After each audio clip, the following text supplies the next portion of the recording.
And good morning, fellow listeners. It's the RedLeafRetrocast. It's episode 68. Yes, we are one away from 69. Nice. Nice. Yeah, so excited.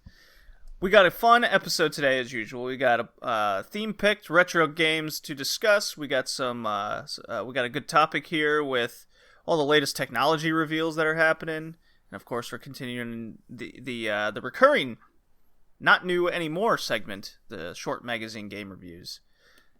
How's everybody doing? Joey, Colin, you're here. Kevin unfortunately can't make it because of work, but hey, we're gonna have a fun one. How you guys? Doing all right. I'm doing okay. I'm doing more exercise, but as a result, my body craves more food, and that's causing my sleep cycle to fluctuate. I feel you. My sleep cycle's been quite messed up as well as of late with my temporary place of work currently, since my department's all out of whack. Yeah, it's got me working somewhere else. But anyways. I've been playing a bunch of video games, watching the anime, watching the wrestling. Joey, what are you up to? Watching a lot of movies. Good movies, bad movies, terrible movies. Oh, I gotta know a terrible one. I try to watch Little Women. Nothing really happens even when things are happening. That movie is so boring. Little Women? Yeah, I mean, Megan turned it off with like 30 minutes left. We just couldn't take it anymore. It was not entertaining at all. So, then I watched, I think Good Boys or The Good Boys or whatever. That actually is surprisingly pretty good. It's about three naive kids. And it's pretty funny. You mean Stand By Me? Yeah, it's like they're trying to get to a kissing party, and there's a lot of hijinks. So, and they're so naive with a lot of things, and it's funny. It was funnier than I thought it'd be. So, That's funny. That's what I've been watching. I've been watching a few movies myself. I mean, just last night watched Beverly Hills Cop. That's a good movie. That was a funny one. And the night before that, Batman the movie with Adam West. Ooh. Holy fuck, was that funny. Going old school with that one. Yep. I mean, I haven't watched much in the way of Adam West Batman, but this movie was hysterical. Oh yeah, they're pretty good. They're pretty good. I went back and watched the old Doctor Who's from that era. Those are fun as well. Just very primitive in technology. Yeah, for sure. I've been playing quite a few more games. I played more of Half-Life 2 Episode 2. Ooh. And it's got even more action than Episode 1. I mean, I remember feeling like quite a badass when I took down a swarm of Striders with sticky bombs. And if you've played any of Half-Life 2, you know Striders are no joke. Just these big honking spindly things. Yeah, they're no joke. Okay, alright. Just making sure. Yeah.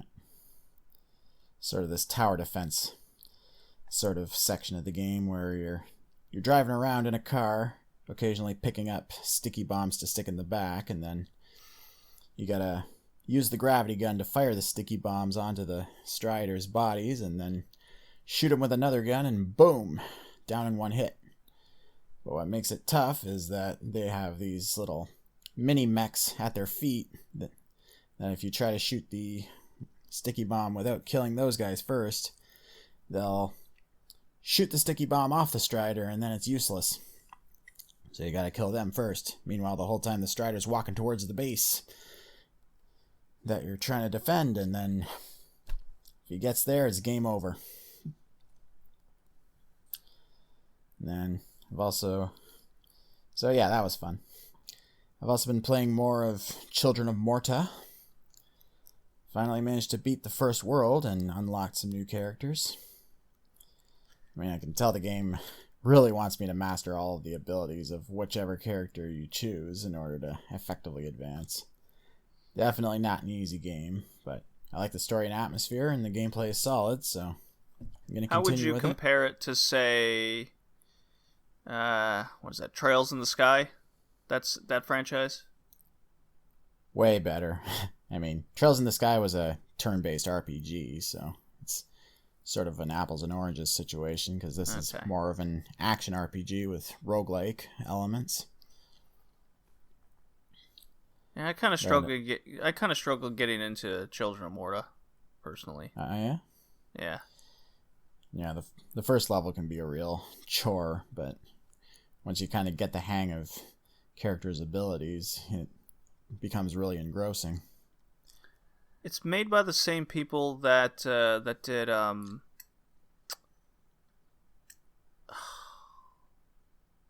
those I can't remember. They did a couple RPGs that are in the SNES 16-bit graphics way, and those games didn't do too well. Some people like them. I think it's the same one I'm thinking of. Let me confirm this. Yeah, I'm not too sure. It's like 8-Bit Game Studios and Dead Mage. Made with the Unity engine.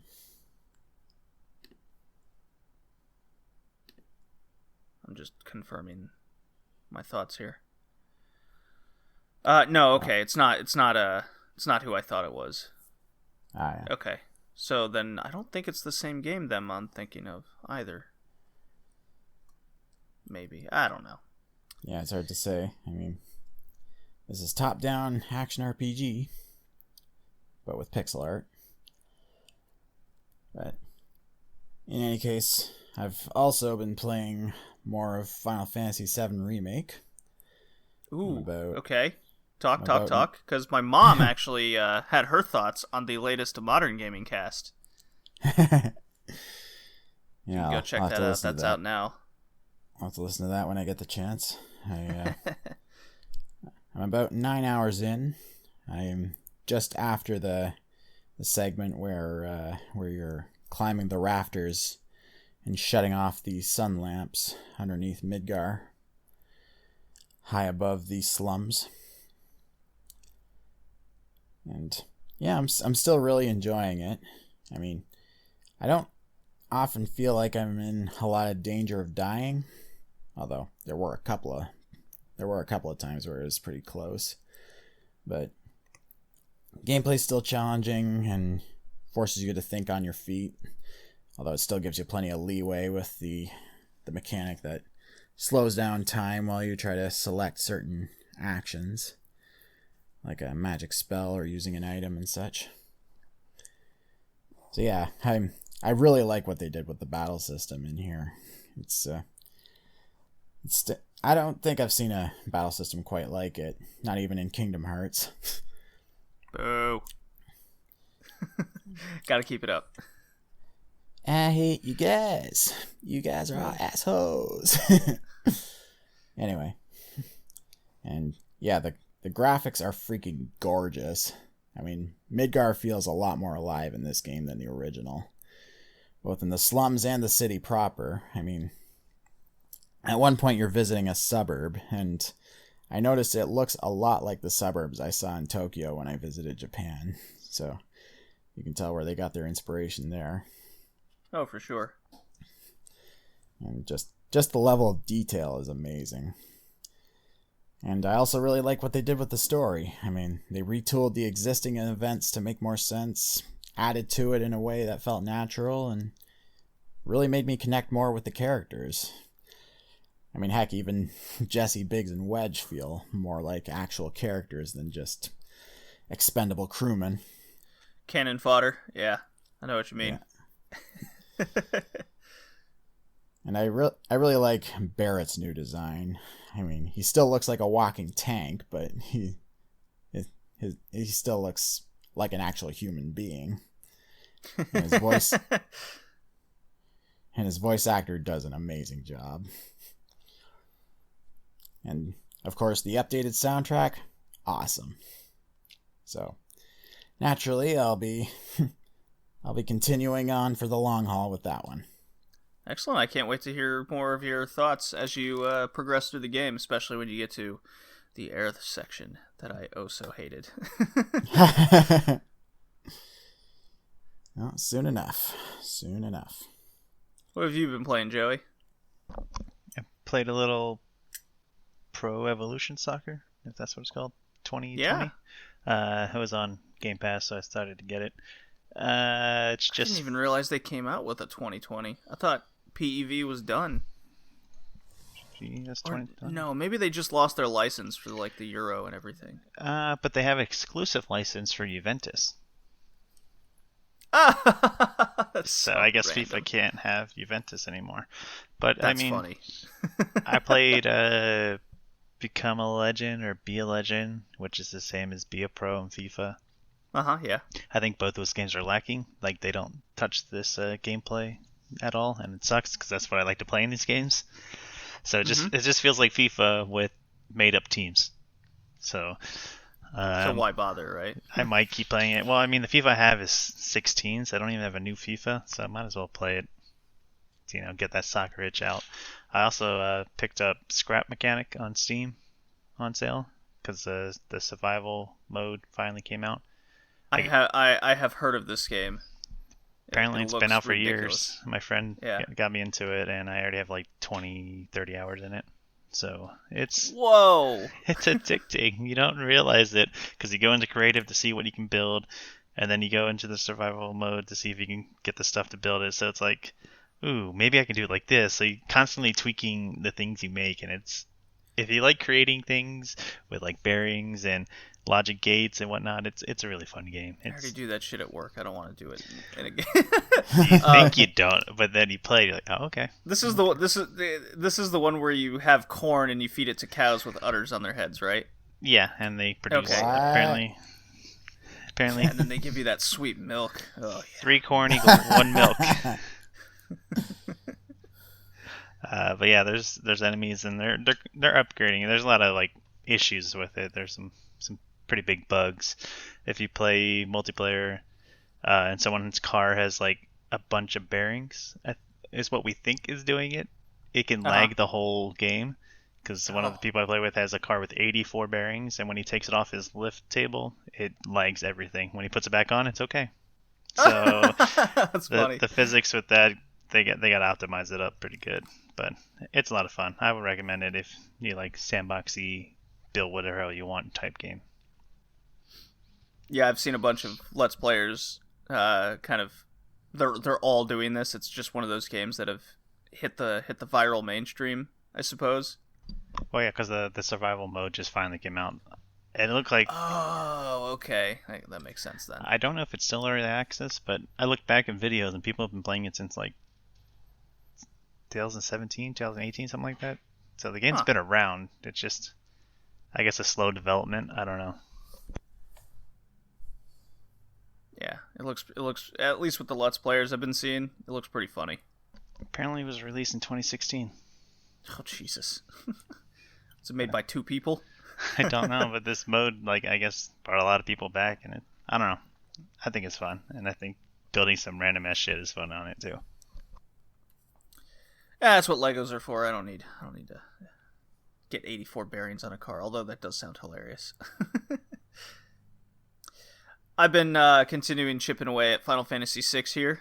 I'm about halfway through, I'd say. It's the point in the... Yeah. Colin, did you say you played... How long did you say you played this when we did the Final Fantasy cast? I think I remember playing up to the point where Terra turns into full Esper form and starts flying around the world. And then I don't think I played any after that. Yeah, that's kind of the part I remember stopping as well. When you get Gao and you got to do all those. Yeah. You got to do the ability grinding on the Velt and all that kind of stuff. But now I'm about halfway through. The story's definitely picked up ever since the Terra transformation. Yeah. You meet up. You go to Zozo, which is a really cool town. The problem with Zozo is there's random battles in the town. Oh no. Yeah, that's aggravating because the whole point of towns is it gives you the chance to breathe and walk around, Yeah, maybe find some more story elements, which is a shame because the town's really cool. It's probably the most interesting one in the entire game because it's like raining, there's bandits everywhere, all the people are lying to you about everything they say. But that's neither here nor there. Basically, the story's interesting, but it's so streamlined. And I said this in the last podcast that it's after playing the Final Fantasy VII Remake, like you said, Colin, the story is just so fleshed out. The characters are there. You feel a deeper connection. And then I'm playing Final Fantasy VI here, a really good, mechanically sound game. But the story is so fast, and the characters are just here's a character, here's a character, here's a character. We just meet up with them, and then they join your party for seemingly no reason, right? Yeah.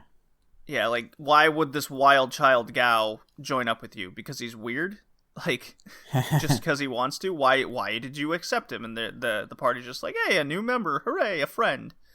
Like, okay, I guess.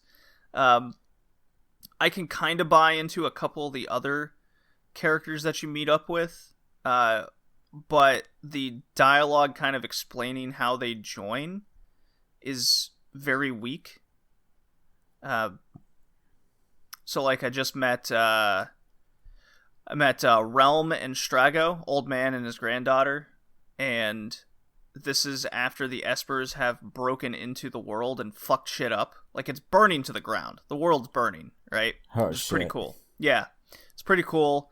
The whole empire that's wanting to take over the world, the Espers took care of them in a second. So, big head of the empire baddie guy's like, hey, let's have a dinner and talk about how I'm not going to fight wars anymore. By the way, you know those Espers? We should probably stop them, but I swear I won't war anymore. I'm like, I'm not buying you for a second. Sounds a bit like the weapons in Final Fantasy VII. Yeah, kinda. Yeah. I really wish that there was kind of a progression to getting the Espers, because there's a scene where it introduces them, which is where I left off on the last podcast, right? And then there's a scene where you break into the Empire's lab where they're holding some Espers hostage, and they're draining them of their power. So then you save them, but they kind of die anyways, and you get 6 of them right away, right? And then there's another scene later where you get like another 8. And you're like, man, now there's like 16 of them. There's so many, and really it's just ability grinding. That's all you're doing, rather than say what Final Fantasy 7 and 8 do is you get one at a time in a progression, and it makes them just feel more important. Oh yeah. So that's a I mean, it's not a huge negative, but I'm just going through menus more than I am playing the game at that point. Which I think a lot of people aren't really too fond of. Yeah, fair enough. Yeah. So yeah, ability grinding, doing all that. The story is progressing a lot quicker now, which is much more interesting.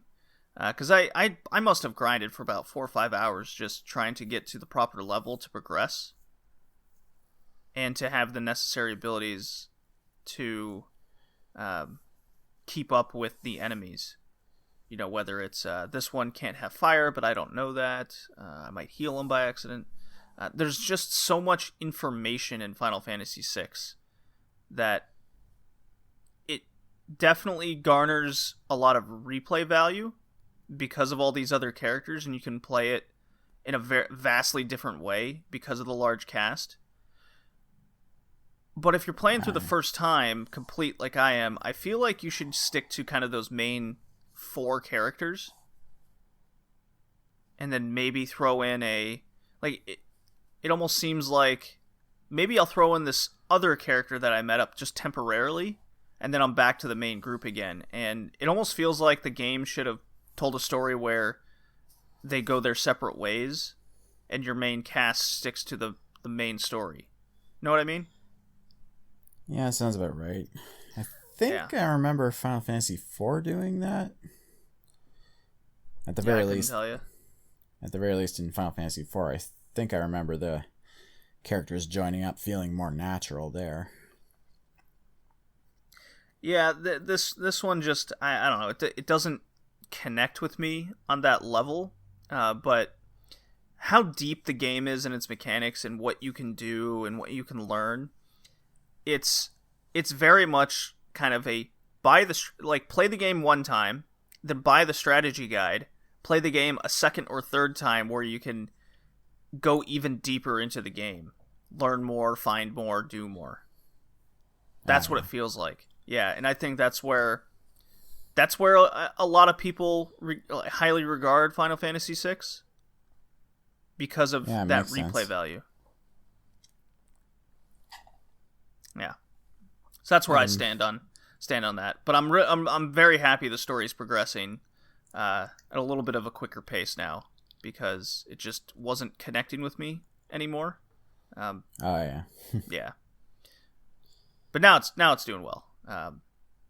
And then I don't know if you guys know this, but YouTube has this whole suggested video feature in it.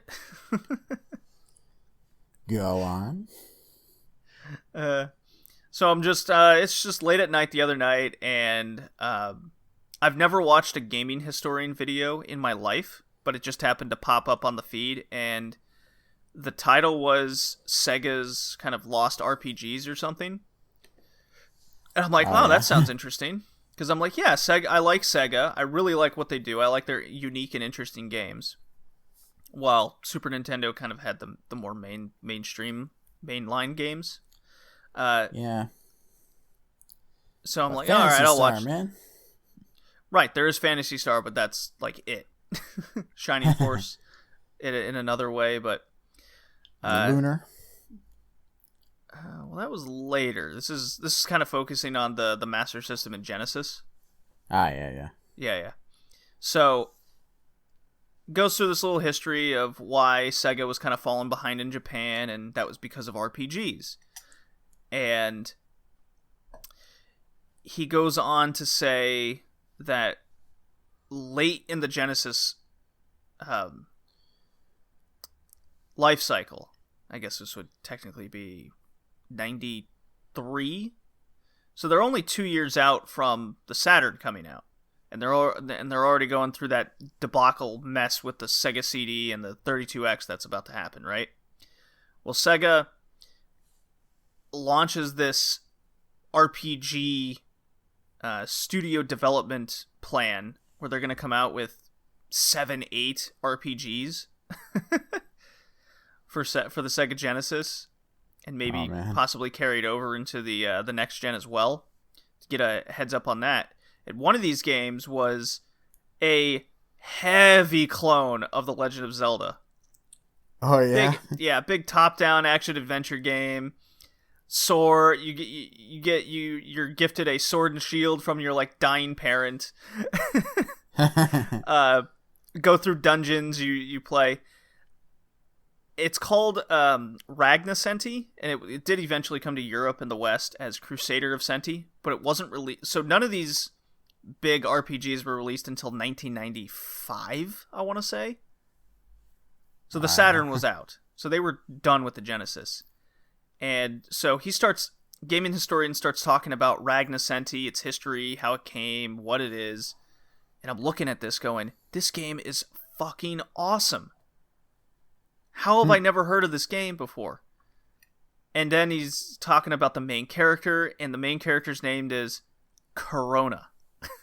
I'm like, oh my god, it's so timely. Oh, I love it.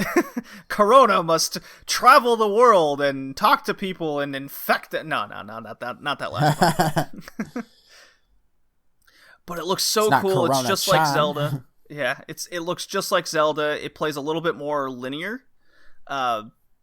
So instead of just you traverse a world and get to a dungeon, it's almost like you're traversing the dungeons and traveling the world. It's kind of the opposite mentality of it. So it's a little bit more linear.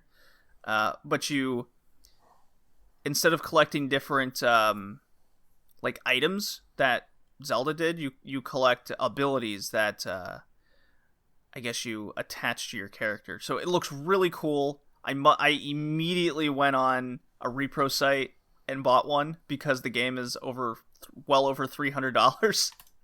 So I'm like, okay, that's not happening. All right, reproduction card. Yeah.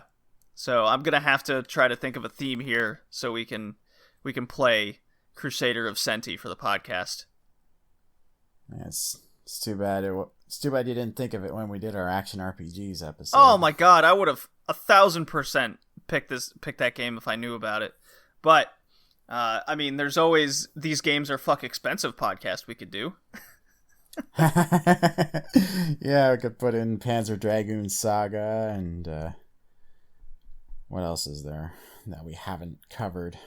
I mean, we Little already Samson. did Chrono Trigger. We already did Chrono Trigger. Yeah. Joe, Yeah, have you seen? figure it out Have you later. looked up gameplay over Crusader of Senti? No. But if we're going to play it, I'm going to be in the dark until I play it. Okay. All right. Fair enough. Okay. Well, let's get on to our little topic. I had an enjoyable time talking about that as usual. Here we go.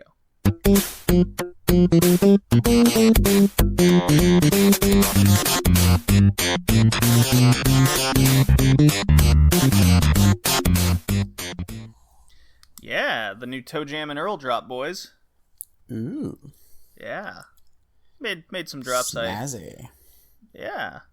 I quite enjoy it. I mean, that sound the Genesis put out, loved it in so many games. Yeah, yeah. So, new technology's coming out. I don't know if you've heard of these, like SeXbox and PS5 and all these other things. But there was, since E3's canceled, from now until probably August, there's always gonna be some big reveal. I feel that's gonna happen. Oh yeah. Yeah, for sure. So, first, PlayStation had a state of play. Nintendo just nonchalantly announced a new Paper Mario game coming out in July. Huh. Sounds like Valve with Half-Life Alyx. They just nonchalantly announced it like, what was it, January? December? And it came out in then March. like 2 months later, 2 months later it comes out. It's so weird. I don't know why. I guess it just, the idea is it gets viral, everyone's hyped up for it, and then it just comes out and everyone, I don't know, maybe that's the thing. Have you played Paper Marios before, Joey? I think I played one of them. Do you remember which one? Nope. Okay. I have Thousand Year Door in my possession, but I haven't played it. I'm very curious about the Nintendo 64 Paper Mario, personally. Yeah, from what I understand, Thousand Year Door is just that game, but done better. Oh, okay. Well then.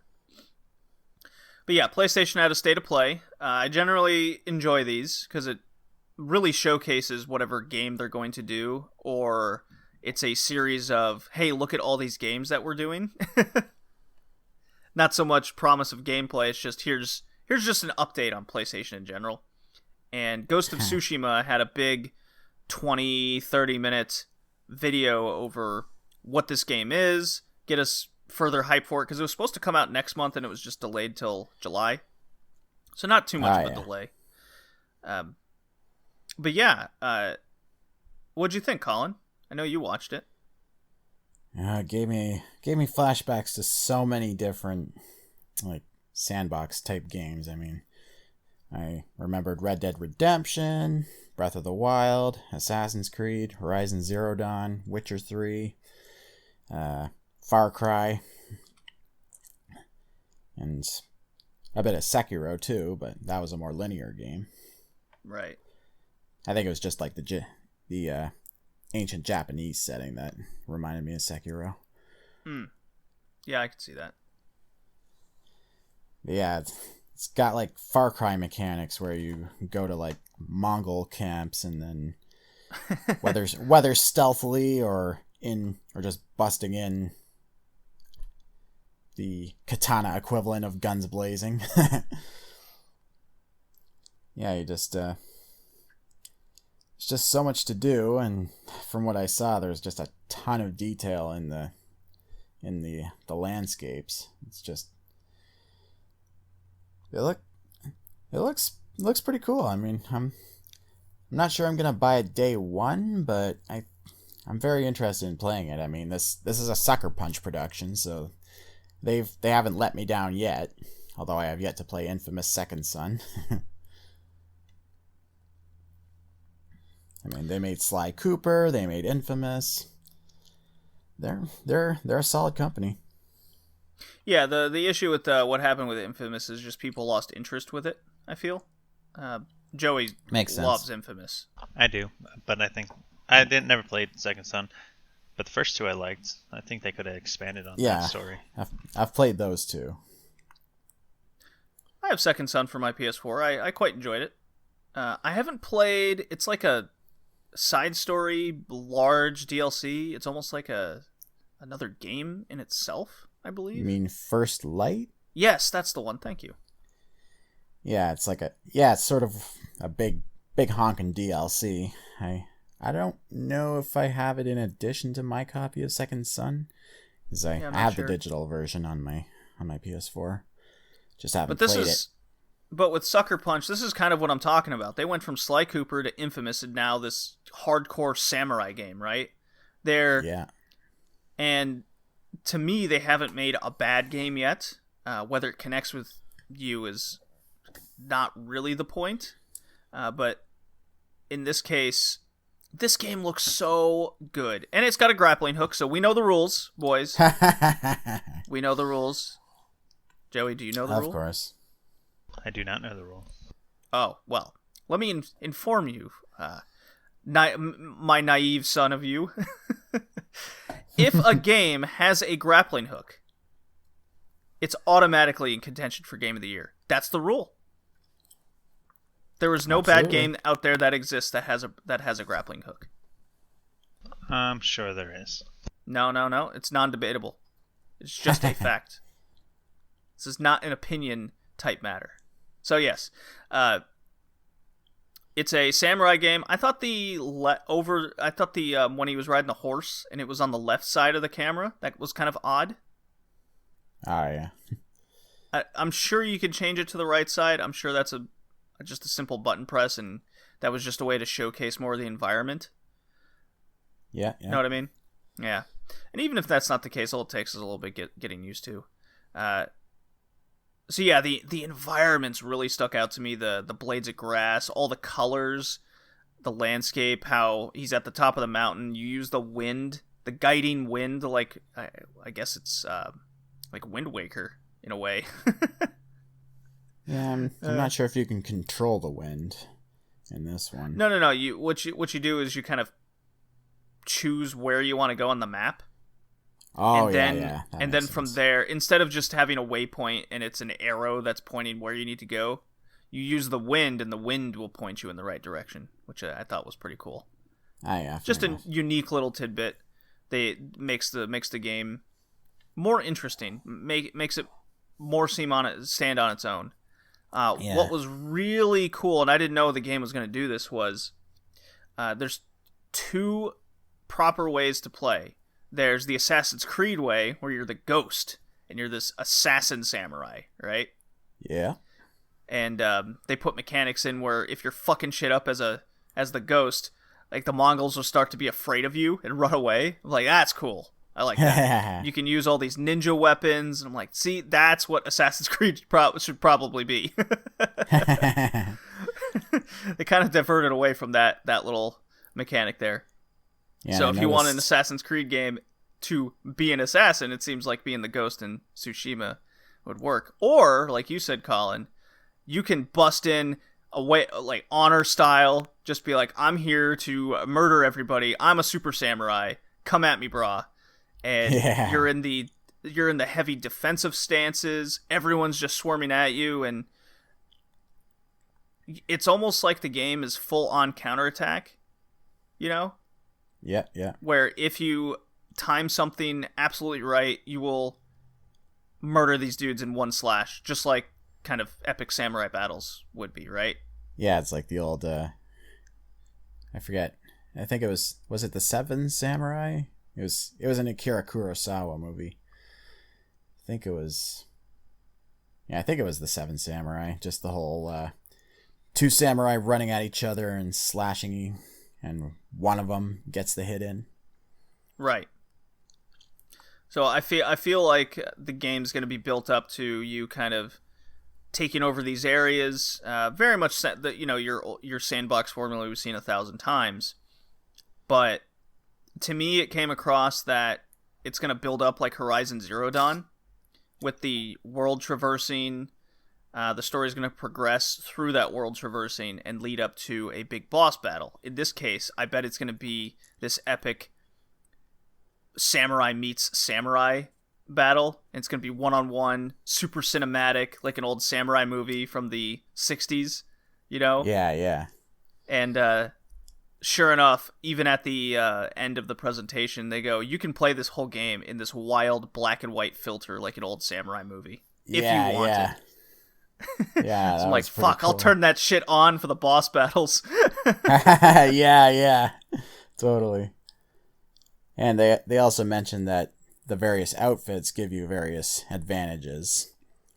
Also like Horizon Zero Dawn. Just like one outfit will make you more stealthy and also give you a lower profile when you're traveling. And another outfit will give you more armor for like when you're doing Super Samurai mode. Samurai mode. Yeah. Yeah, I wonder if it's going to... This is what I'm not so much worrying, but kind of questioning how the game would play out. Can you play it out as both through the game, or is it really going to heavily encourage you must play one way or the other? Because I could see certain circumstances where this village I want to be stealthy, this other village I want to go in the way of honor. You know? I mean, yeah, good question.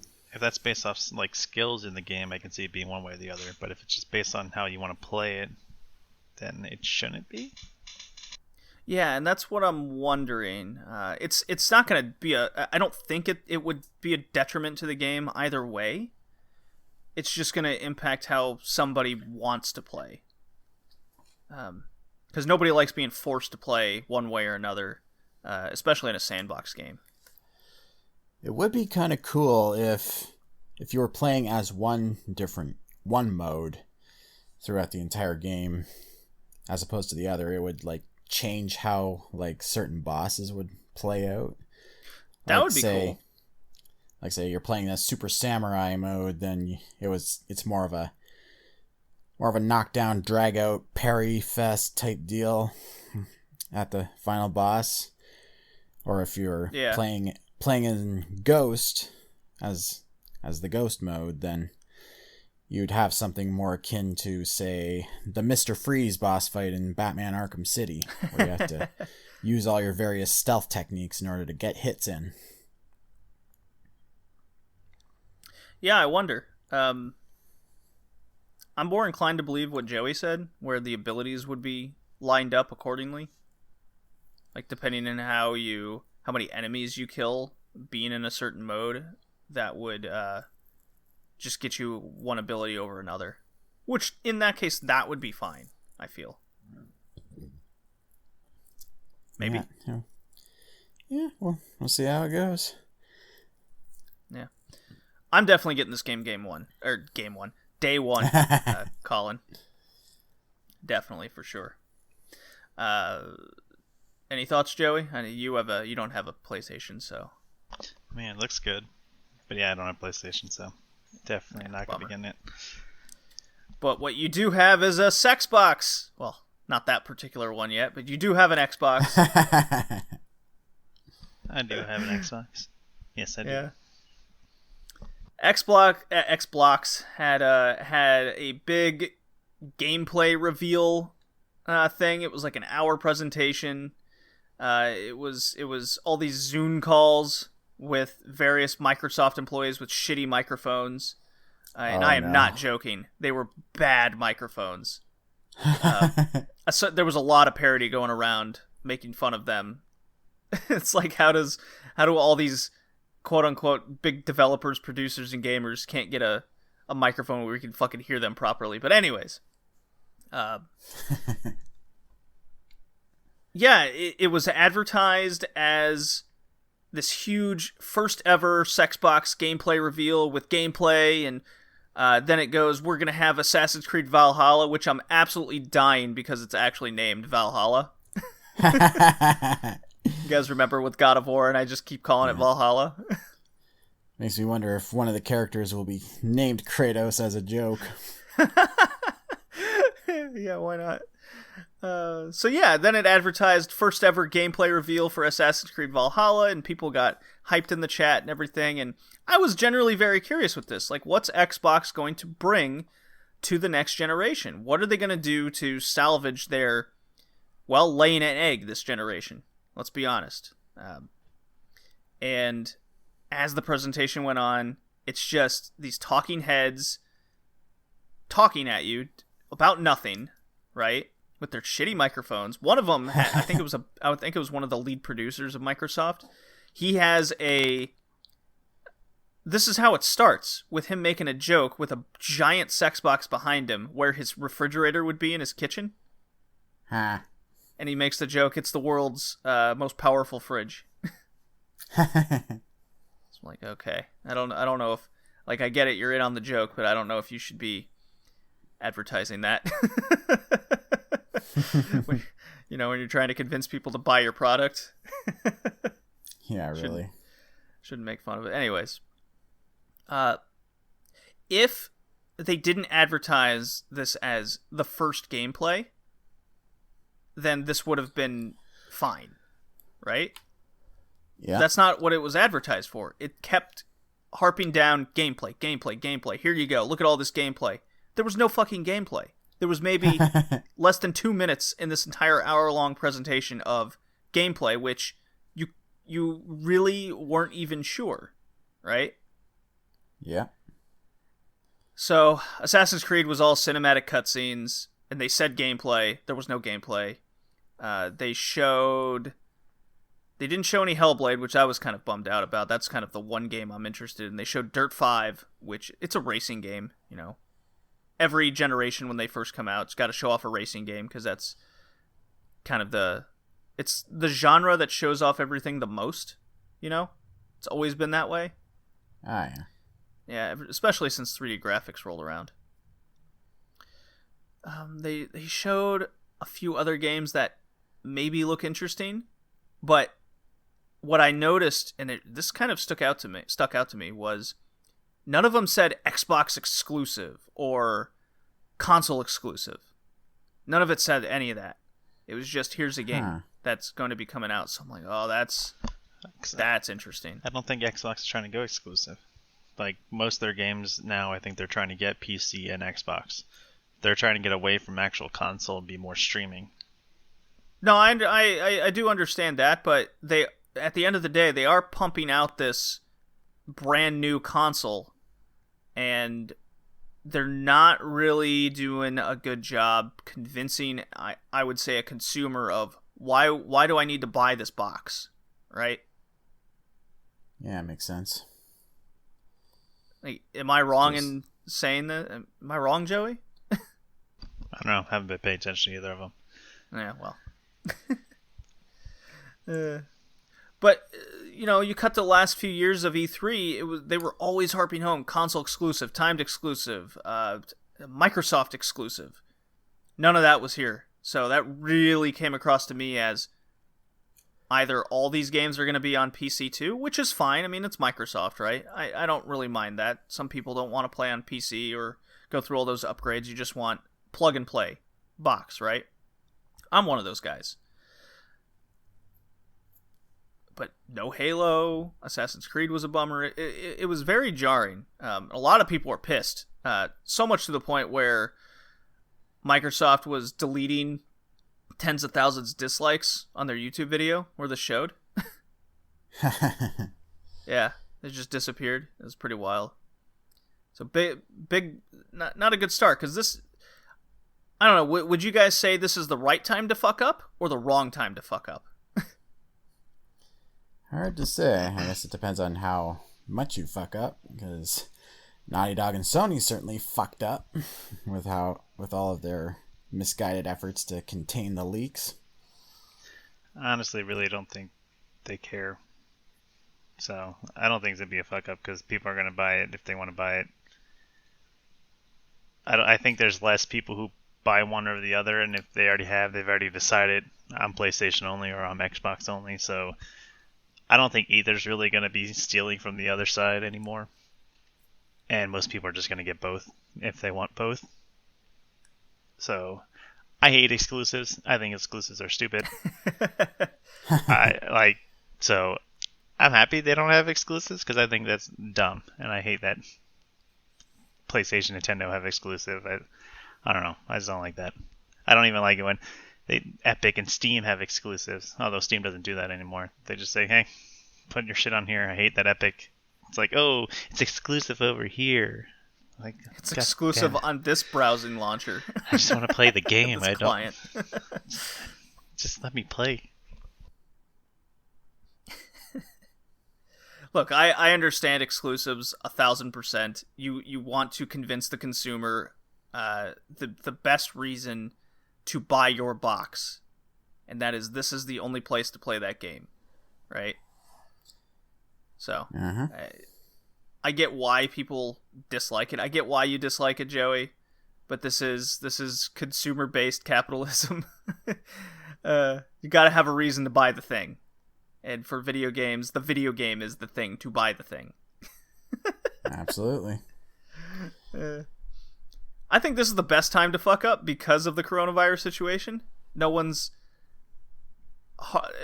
fully focused on this anymore. Everyone's focused on the real world. So I think this will blow over pretty quick. Now, PlayStation with the whole Naughty Dog situation, they've really messed up because, and you can definitely see this heavily based on the fact that Last of Us was a very well-regarded game. Everyone loved it.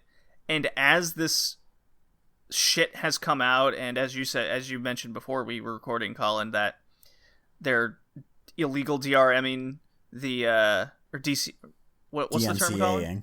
DMCA strikes. DMCA strikes, illegal DMCA strikes for the leaks and all that. Now, because of all this nonsense that's happening, I'm seeing online all these people going, and with the delays, all these people going, well, Last of Us wasn't all that great anyways. I'm like, whoa. They've immediately changed everyone's minds. Now they think the game's overrated. The hype for the sequel's now totally gone. This has totally backfired on PlayStation and Naughty Dog. I think the game's overrated. I never played it. I don't get the hype of it. It doesn't look fun to me at all. I vastly enjoyed it. I still like The Last of Us. It's a fantastic zombie experience. The game did end pretty conclusively. Does that work? I think so. Okay. I personally was hoping that Last of Us Part 2 would be about a set of new characters. Just like in the same universe, maybe like vaguely connecting to Joel and Ellie's story. But nope, it's directly continuing their story. So that kind of put me off way back before all this hoopla. Yeah, I mean, I'm still going to get it day one. No doubt. It's Naughty Dog. Before this situation, I would have said they can do no wrong. Well, they have now. Oh, they've done plenty of wrong. Yeah. But yeah, they've definitely caused a huge chunk of their audience to think twice about Last of Us 2, which was not the case last year or the year before that. Everyone was hyped up for this game, and to see it just pull a 180 like this with such a big audience, that's such a huge miss for PlayStation. It's going to be very curious next month how this game sells, especially since we have now 3, 4, 5 PlayStation exclusives to compare to in how successful they are. Final Fantasy VII's the highest selling console exclusive, Final Fantasy VII's the highest selling PlayStation game to date, over 3.5 million or something. I forget what I said on the Modern Cast. I had the information up. Then Spider-Man got 3 million.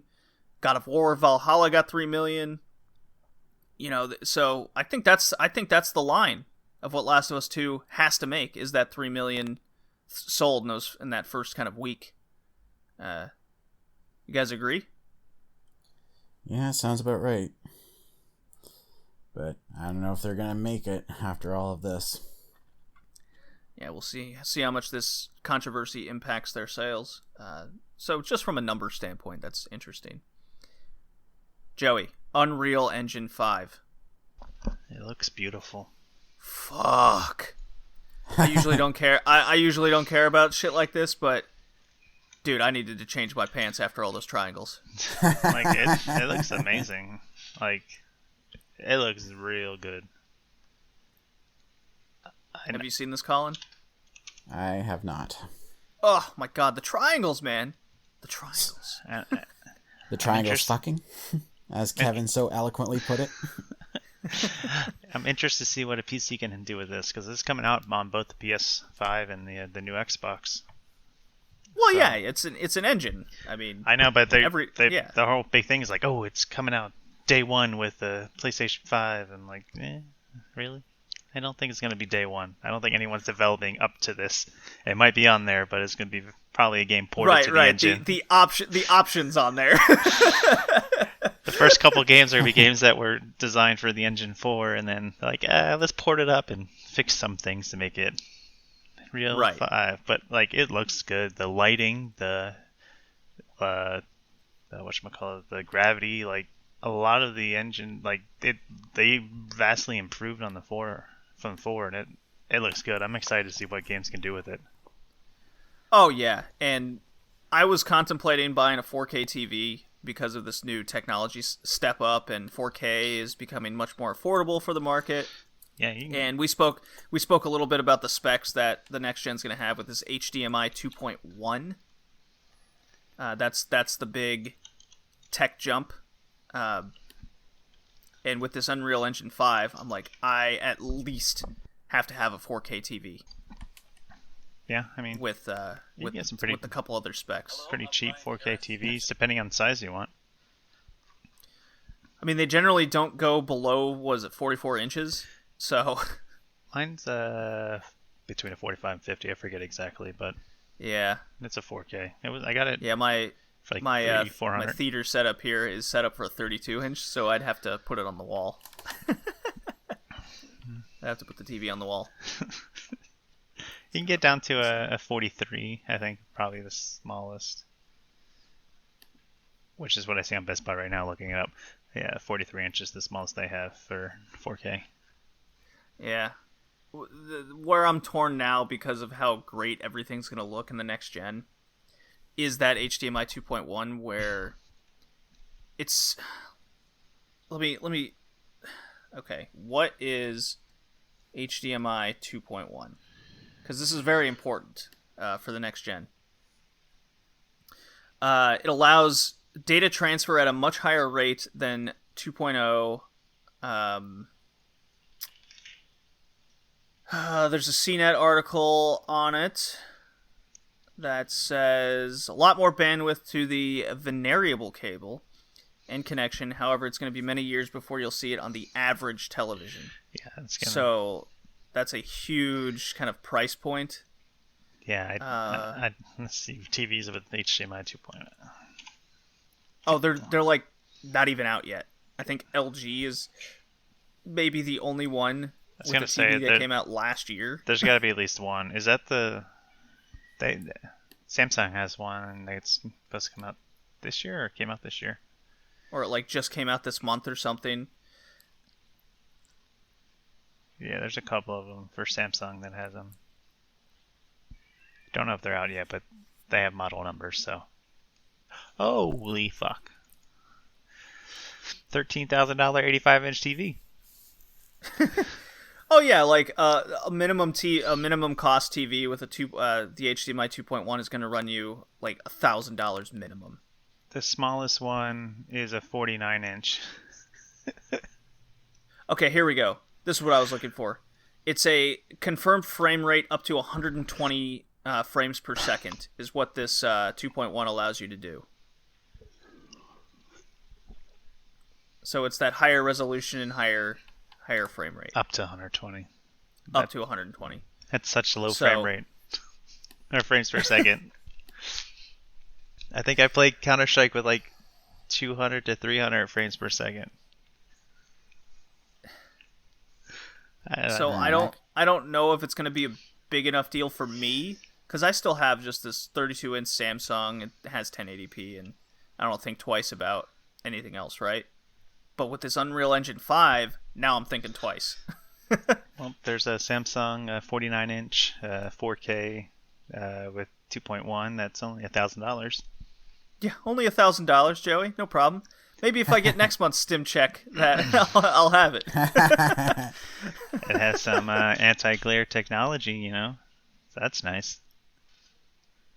But why don't you treat yourself? Get the 85-inch for $3,500. Man, I just gotta hope this coronavirus just keeps going and move to Canada so I get $1,200 every month. Or go up to 8K. A couple thousand, drop on that. Be ahead of the curve. Yeah. But I know I'm not going to... Like, Black Friday this year, it's going to be TV year. At the very least, I'm getting a 4K OLED is what I read is the lowest you can get currently. And that'll run maybe $500-$600. You can get it a little cheaper. Potentially. Yeah. Well, on Black Friday, sure. Yeah. Yeah. So, I just have such a hard time justifying buying a TV over $500-$600. Yeah, I think mine was $3-something. Yeah. It's a very hard justification for me. And the main reason I bought mine because my other TV was heavy and I was tired of moving it, so I bought a lighter TV. I still have my 32-inch tube television. Complete with DVD and VCR combo.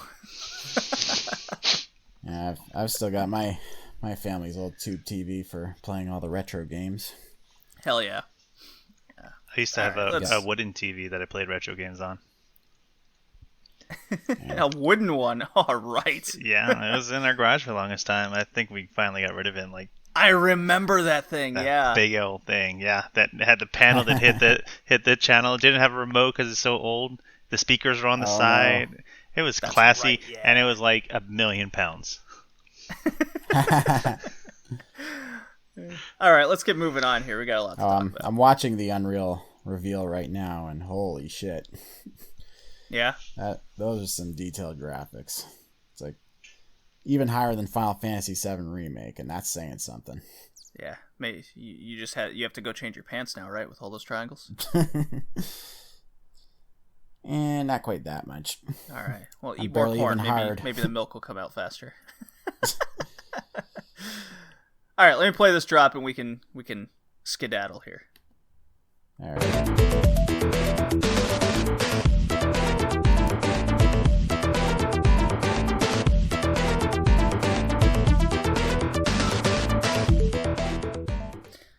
That was the Earthworm Jim music that I played. Awesome. I know everyone listening heard it, but not you guys. All right, retro game review. Nice little short segment. I enjoy doing for this podcast now. Took this from a guy on Twitter. He posted an old magazine review, and it inspired me. So now, so far we have done Earthworm Jim from episode 1, Gunstar Heroes from episode 2, and then this review is from, of course, the racing episode 3, and I picked Need for Speed High Stakes, and I took this from GamePro issue 128 from May 1999. So I am not kidding, okay, guys? In this issue, there was a GamePro 10th anniversary contest where you can enter to win a date with a model that will cosplay as Lara Croft. What? Oh yeah. So naturally, I had to read this contest, and its big tagline was, "You can kind of go out. You can go out with Lara Croft, and you can find out what makes her tick. Has she ever been in love? What caliber are her guns? Well, now you can ask her all these hard-hitting questions yourself. So great. Oh, boy. Yeah, that was really funny. I even posted on Twitter. It's like, you guys, do you think I have a chance? I'm going to try and win. Yeah, Twitter at BowlingJD, RedLeafRetrocast. So what else I found interesting in this exact issue of the magazine was there was a big preview for Gran Turismo 2 and another review, not even a page later, of Ridge Racer Type 4. And then there were more advertisements for Driver 2. So that kind of gives you a big perspective on how competitive the market was for driving games at the time. Further emphasis on why our talking subject in that same racing podcast was so long when we did racing games. Because there's just a lot to kind of... Yeah, there's just so many different games, so many good ones, etc., etc. So yeah, if you want a long discussion topic over racing games from the retro perspective, episode 3 is for you. But yeah, to the review...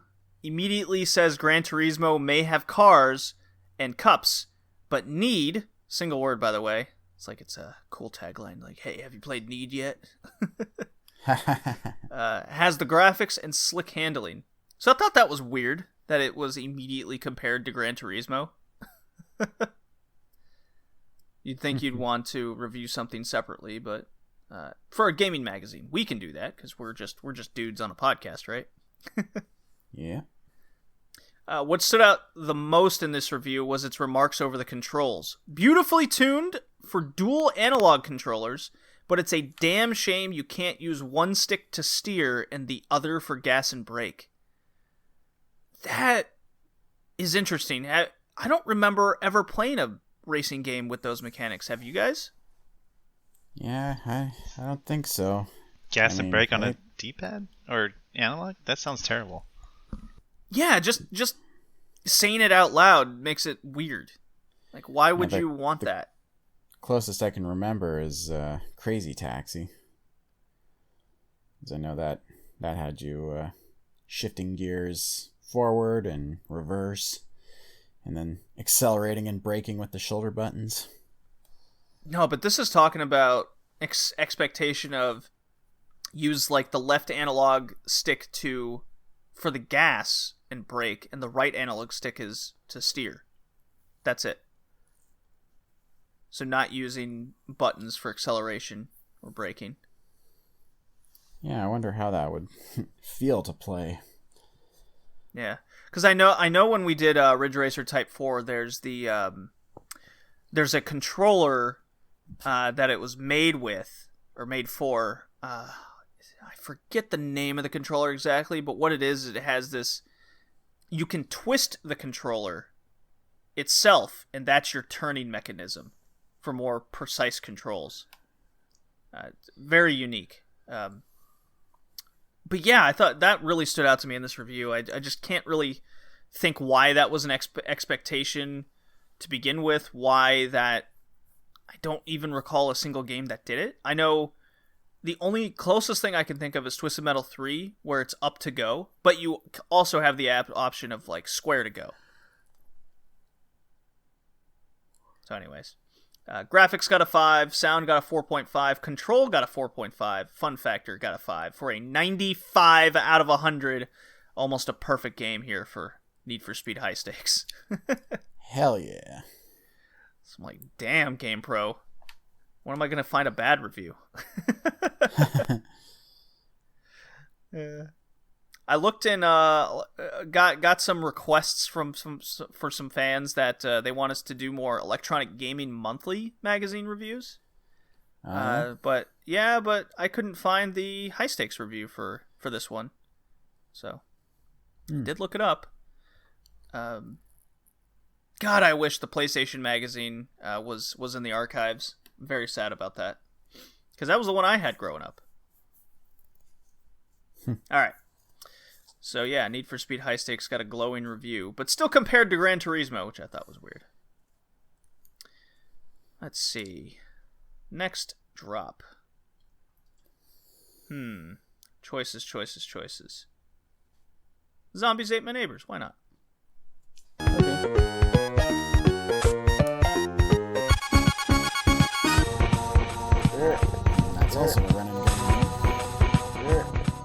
Technically, yes, it is.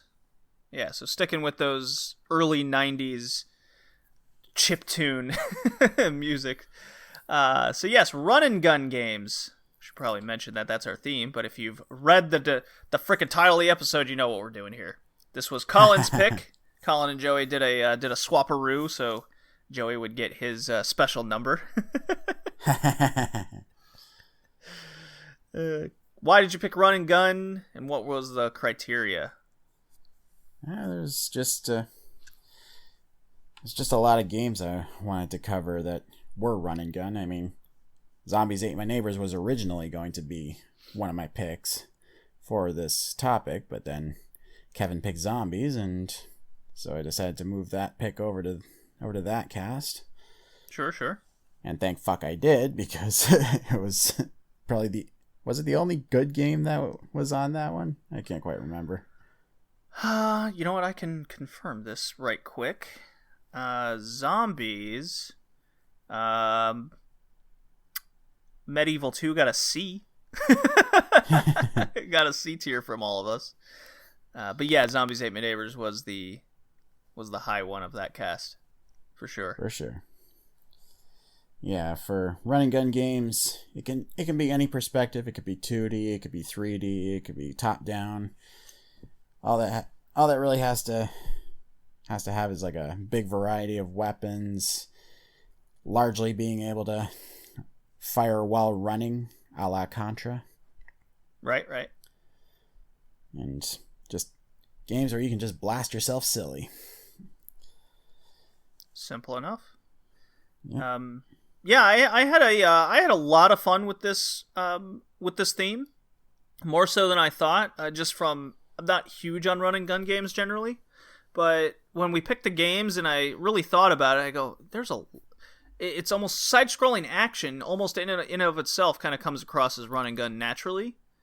So when I thought about it that way, I'm like, man, I love a lot of these kinds of games actually. And looking through my collection, yeah, I got a lot of these games already that we played for the cast.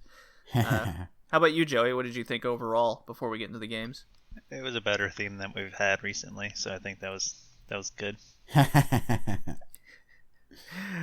Definitely true. Although there was no Rumble Roses this time around. Sadly.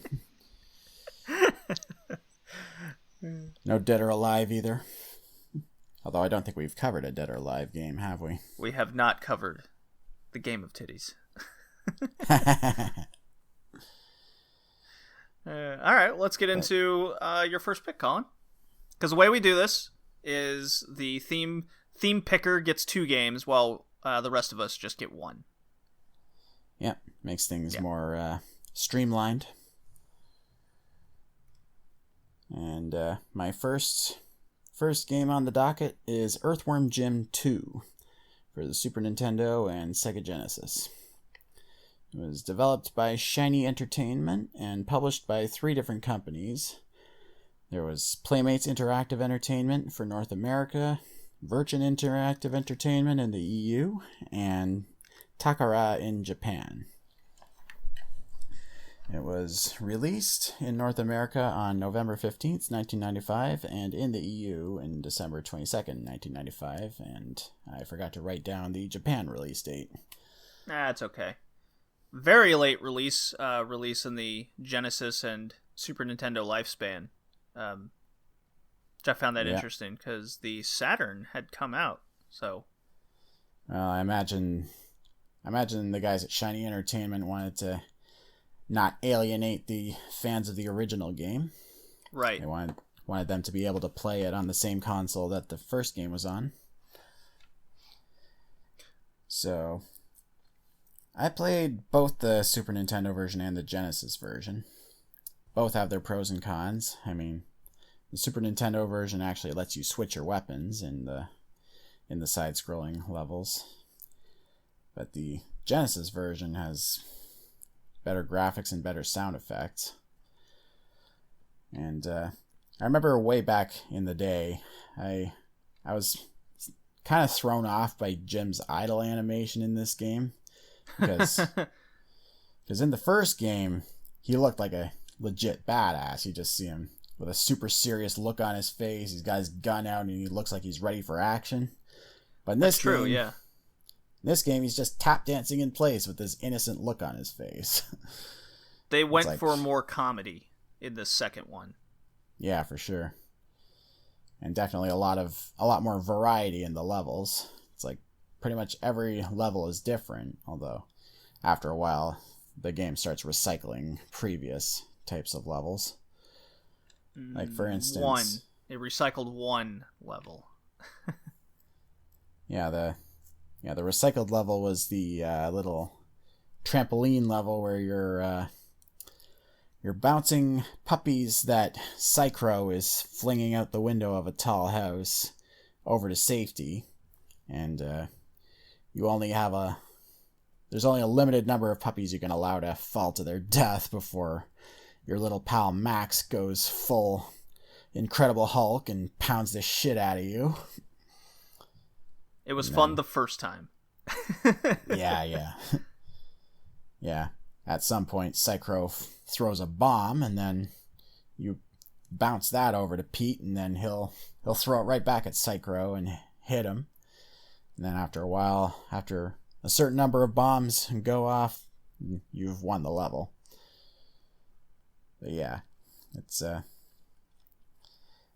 playing further into the game, it made me realize this wasn't strictly a run and gun game. I mean, the first level is, because it's very true to a lot of the levels of Earthworm Jim 1. Right. But then the second level has you mining through dirt with a little laser gun type thing. The third has you doing that puppy trampoline thing that I just described. And the fourth has you slowly flying through some dark tunnel level with pinball bumpers and these weird tentacle walls that damage you if you run into them. Yeah, but you still have a gun and you're running and shooting things accordingly. Yeah, that's true. But it's a bigger emphasis on platforming. Definitely. Yeah, for sure. Yeah, I didn't manage to play particularly far in this one, but it was still fun while it lasted. What did you guys think? Joey? I thought it was okay. I got lost a lot in the foreground, and I had a lot of issues of the enemies being where I couldn't shoot, so that annoyed me. And the falling grandmas, I thought, killed a lot of the levels, having to redo it because they hit me when I was at the top, or it's just, I don't know. It was okay. I didn't hate it, but I don't know if I would pick it up again. You know the grandmas all fall the same way every time, right? Yeah, so once you learn it, but it's still like, it's annoying that you're running around gunning and then you have to hop on this chairlift and avoid falling grandmas. Well, Joey, the answer is simple. You can't just walk up the stairs. There's falling grandmas. You got to get it. You got to get on the chairlift. Answer was right in front of you the whole time. All right, I'll go through my thoughts. Game clocks in around 3.5 hours. That's pretty much how long it took me to beat it. Controls are very much like the first one with the funky shootings, head whip attacks, but now they've added the snot parachute and the snot whip. So that's the big additive. You don't use it as much as you'd think, though. So first off, I thought this game was significantly easier than the first one. I don't know if you guys felt the same or have played Earthworm Jim 1. I've played it. It's just been a very long time. Joey? I think I played it way back in the day. Okay. Secondly, I absolutely love the quickness and uniqueness of the level designs to go along with everything. Kind of felt like a mini game in a lot of ways, especially in between the stages, the main stages, mind you. Now that said, I did not need puppy love 3 fucking times. That was aggravating. The first time I was like, all right, cool. It's, it felt like part of the game. This is way different than the level before it. It wants me to complete a way different task. That's fine. But it went on so long, and it's pretty easy to mess up. I wouldn't mind it, but the reality is that they did make you do it 3 times. Definitely replace the 2 of them with a boss fight or something, because that's what I thought this game was missing the most, was a boss fight. I get the Psychro Puppy Love is supposed to be a boss fight, but no game is good when you have to face the same boss 3 times. Or that aspect anyways, that particular part. Yeah, for sure.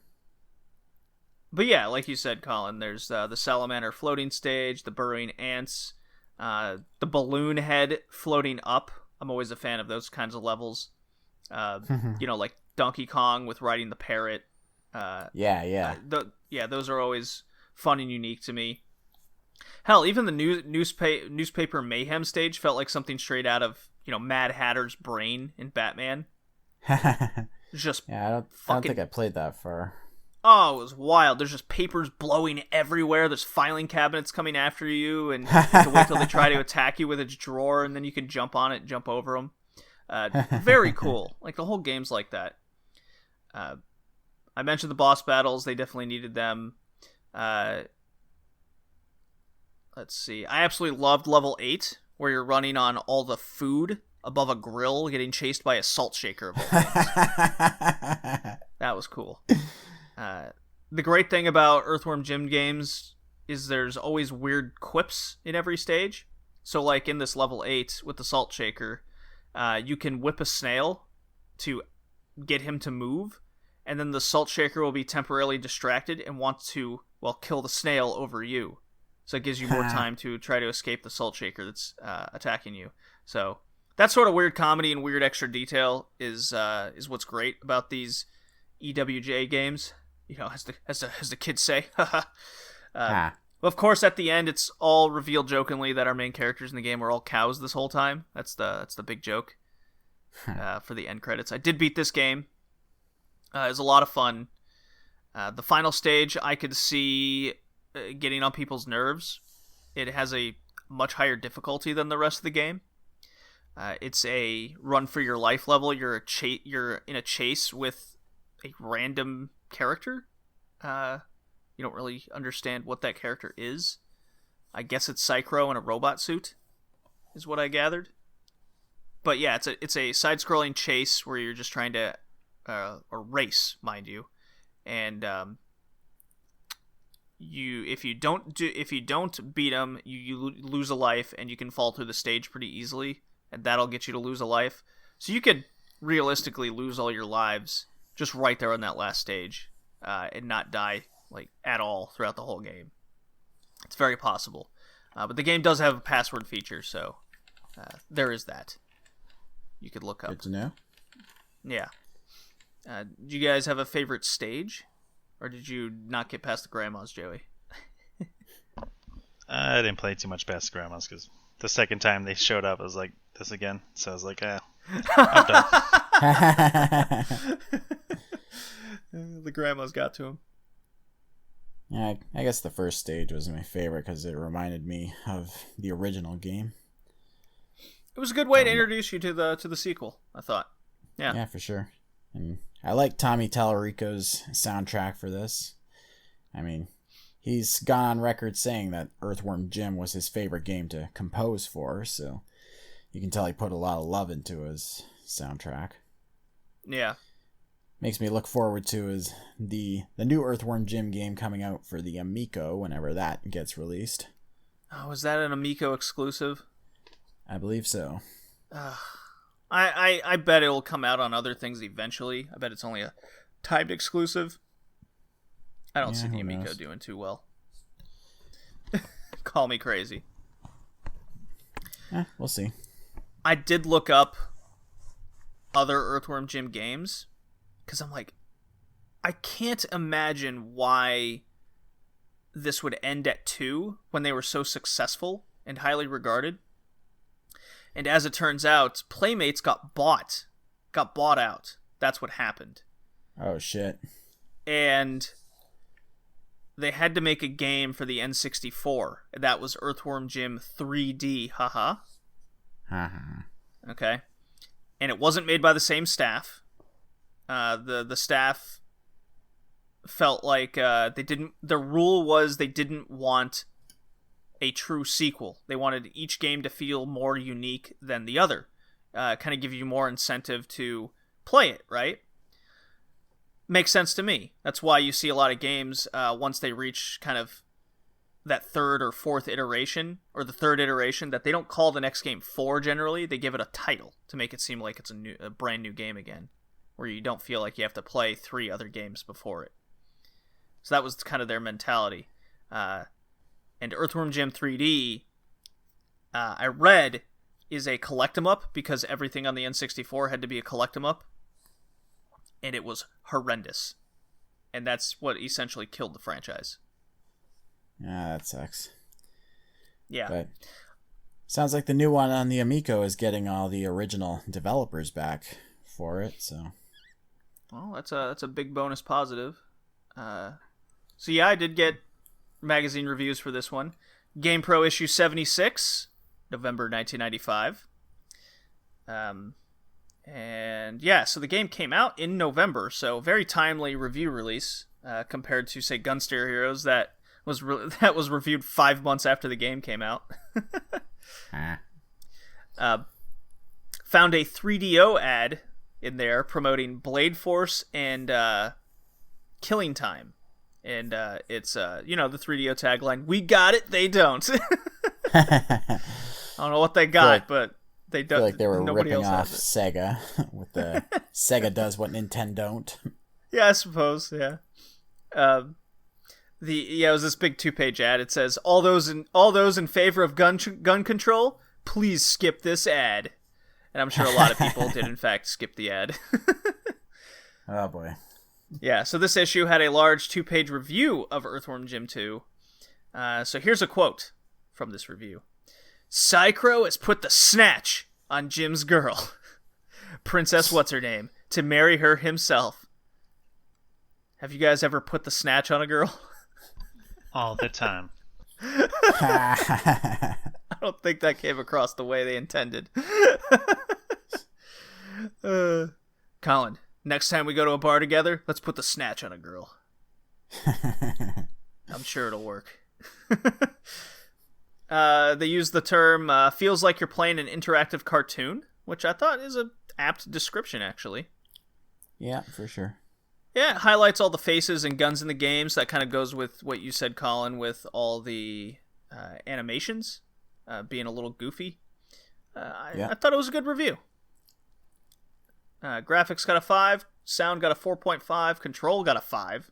Thought that was interesting. Fun factor 5, 97.5 out of 100. Just slightly worse than the perfect game the Earthworm Jim 1 got. And I did find Electronic Gaming Monthly review, issue 76, November 95. Found another 3DO ad, boys, so I had to read it. This one was much less great as the other, as it advertised, I think plumbers don't wear ties. Sex, drugs, violence, weapons, San Francisco, men in tights. So just San Francisco then. Yeah, Luckily, page 2 of the ad featured way better games than a variety. Captain Quasar and the like. So that was funny. So yes, so EGM has short thought reviews rather than a big article on them. Gives multiple people perspective. So like 4 people just give their quip, basically. So yeah, this one had 4 scores of 6.5, 8.5, 8.5, and 8. 3 of those guys said essentially the same thing, with EWJ2 being good like the first and goofy while the first. But the first reviewer said the game is tedious and the levels make no sense to the story. Hence that 6.5. So, much more harsh from EGM here on Earthworm Jim 2. Yeah. Yeah. I will pass Earthworm Jim 2. Say the least. Yeah, I give it a pass too. What I played, I had fun with. And then give it a soft pass. A soft pass for Joey. Okay. Next game, Colin. All right. This one is a throwback to my childhood. It's Metal Slug on the Neo Geo, the arcade cabinet, that is to say. Developed Or the by... Neo Geo CD. Oh, yeah. and then later ported onto the Wii and PS2 in Metal Slug Anthology. Right, yeah. That's how I played it, through the Anthology. I played the Genesis version of Earthworm Jim too. I don't think I mentioned that. The game goes for about $25. Back on Metal Slug. I played both versions, which is, I think, is a contributing factor as to why I didn't progress as far.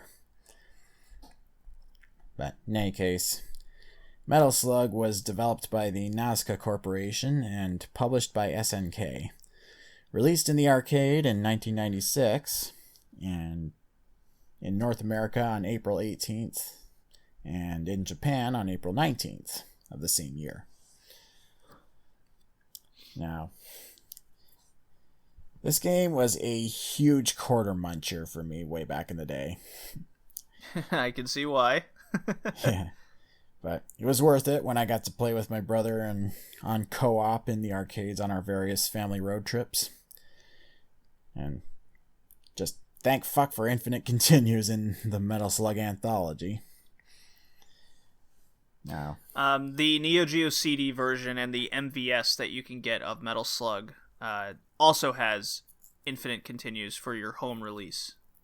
Oh yeah. So it's strictly arcade that it's the quarter muncher. Yeah, for sure. Yeah.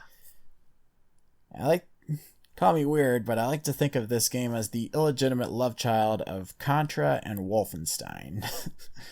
Because you're fighting Nazis, basically.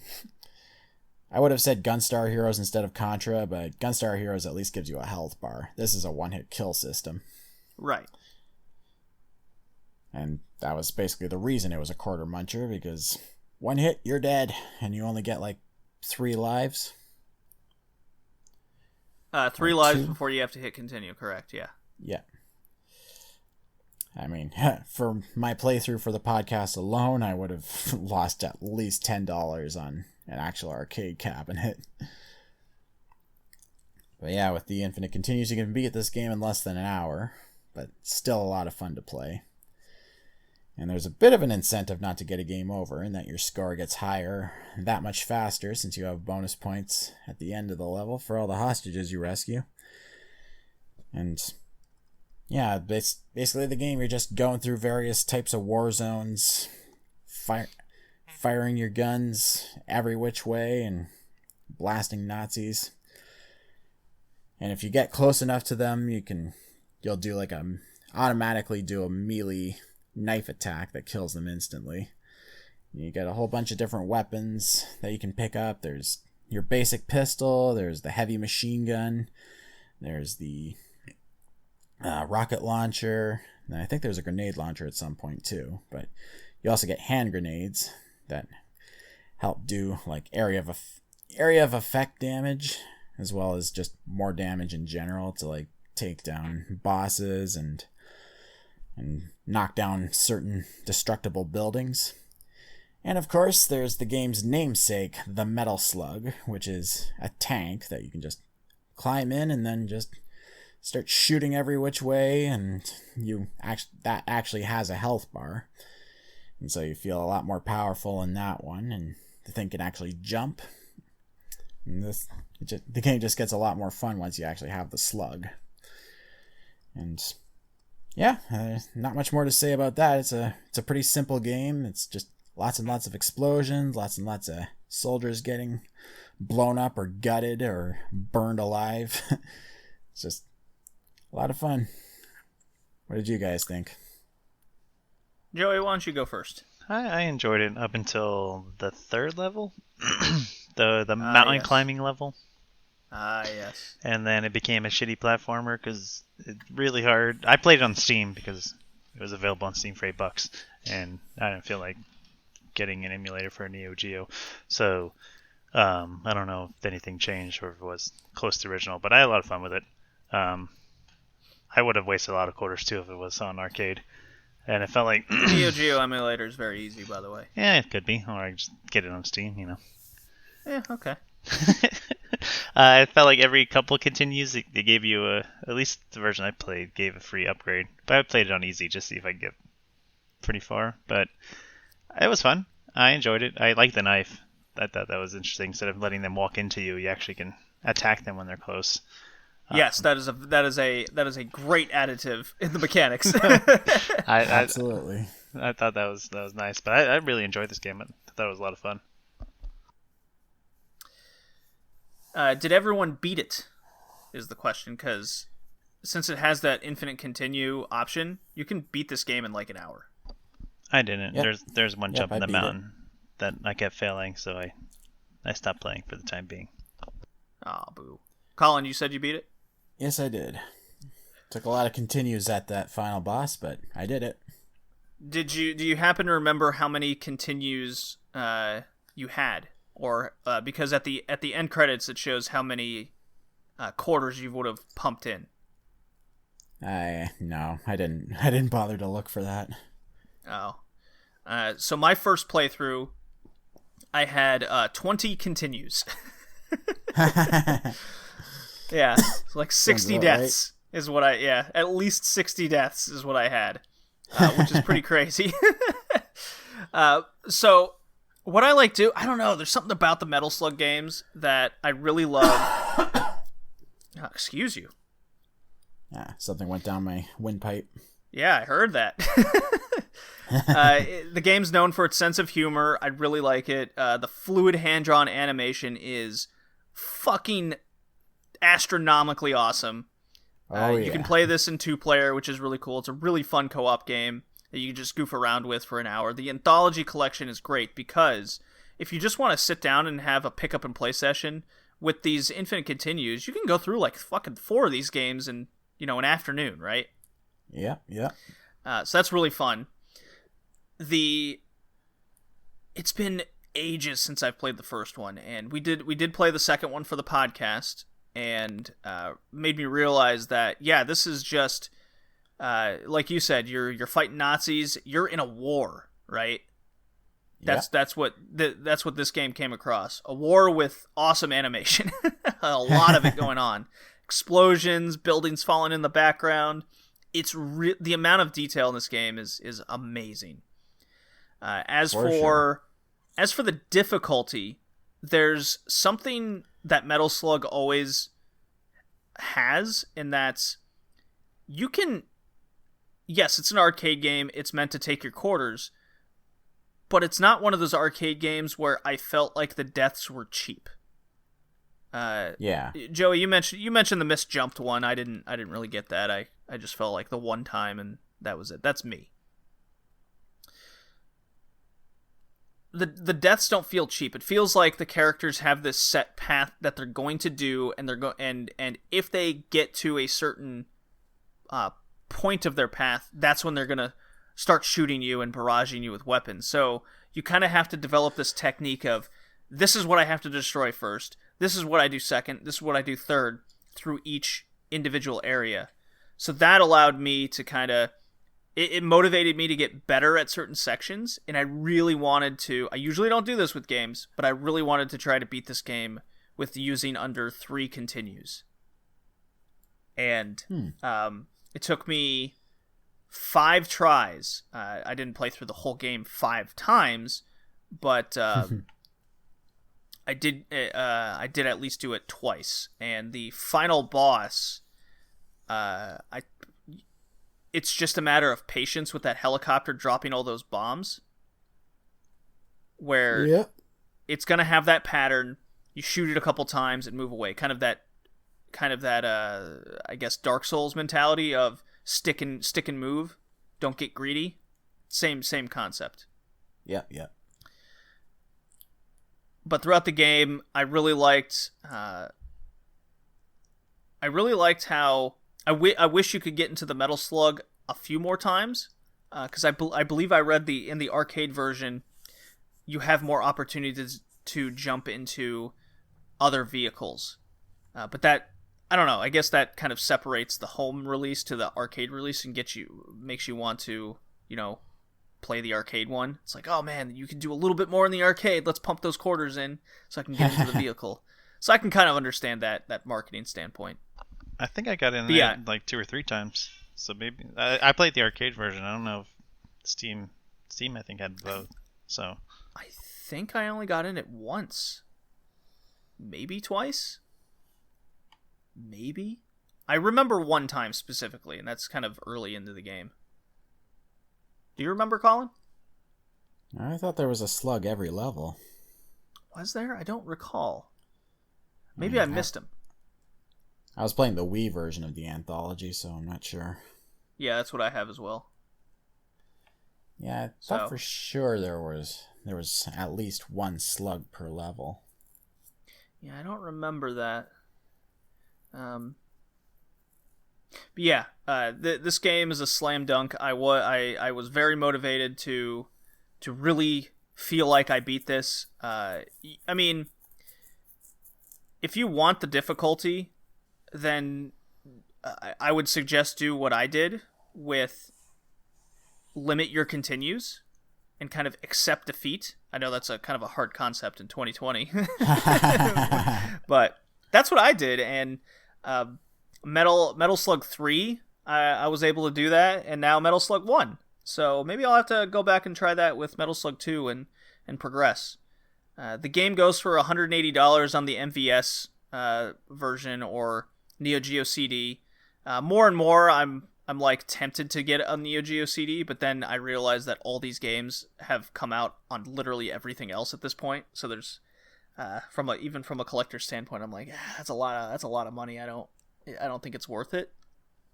But yeah, Metal Slug is utterly fantastic. I would definitely suggest getting the Anthology or compilation game series on the Wii, the PS2. I believe PSP has one that's out as well that you can get. Big recommendation from me. This is an easy thumbs up. The animation alone should get it a pass. Yep, I pass it too. I'm passing it. All right. So now that we all said we pass it, and it's very convincingly, I found a review of it in Electronic Gaming Monthly, issue 84, July 96. Each reviewer praised everything about this game being top notch, except one thing. You die easily to pump quarters. Yeah. Or if you have a Neo Geo for infinite continues, you blaze through it without a care. Which, yes, I don't think that's arguable. That is very much a true fact. So one reviewer out of those 4 requested a limited number of continues to be in the game, which is, kind of my suggestion is just do it to yourself, basically. Mm-hmm. Yeah, so they actually gave it a 7, a 7.5, a 7.5, and a 7 out of the 4 reviewers for 72.5 out of 100. Oof. Boy, these EGM guys are harsh on their reviews.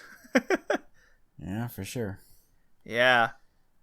So I thought that was really I thought that was interesting, and all the other magazines didn't really cover the Neo Geo games. So this was pretty cool to at least see what people thought at the time. They're like, yeah, this is a really, really nice looking game, but it's an arcade game, so fuck it.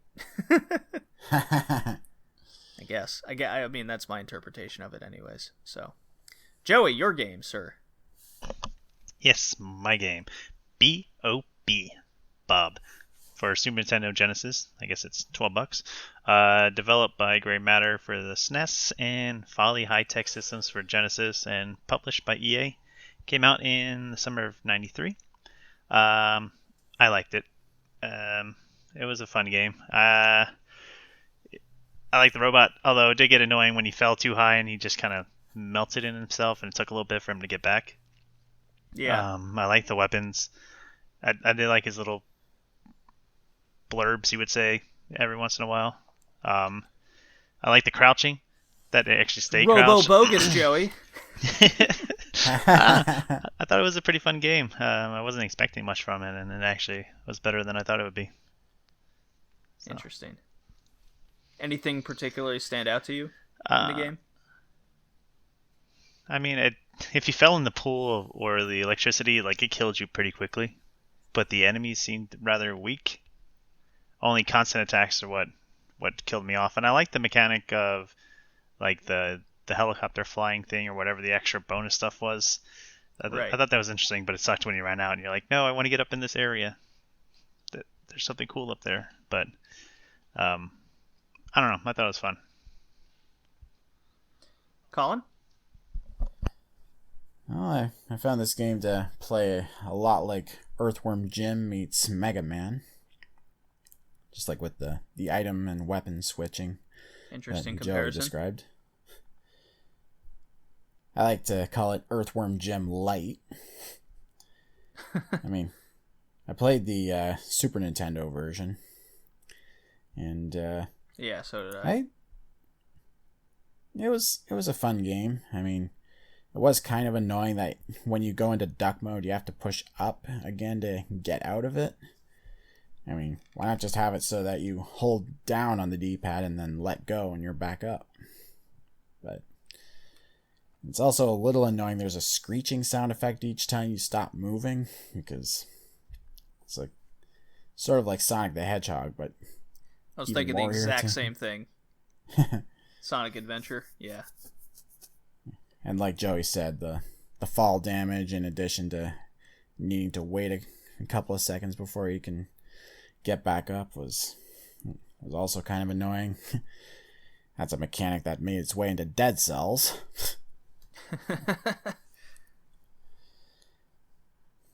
But yeah, I still had fun with it. I mean, the weapon selection is pretty diverse. The items are useful, and I do think it's a fun little detail that when you're moving along a hanging rail while hanging by one hand, you see that Bob's fingers are what's moving him along rather than him swinging along like Earthworm Jim.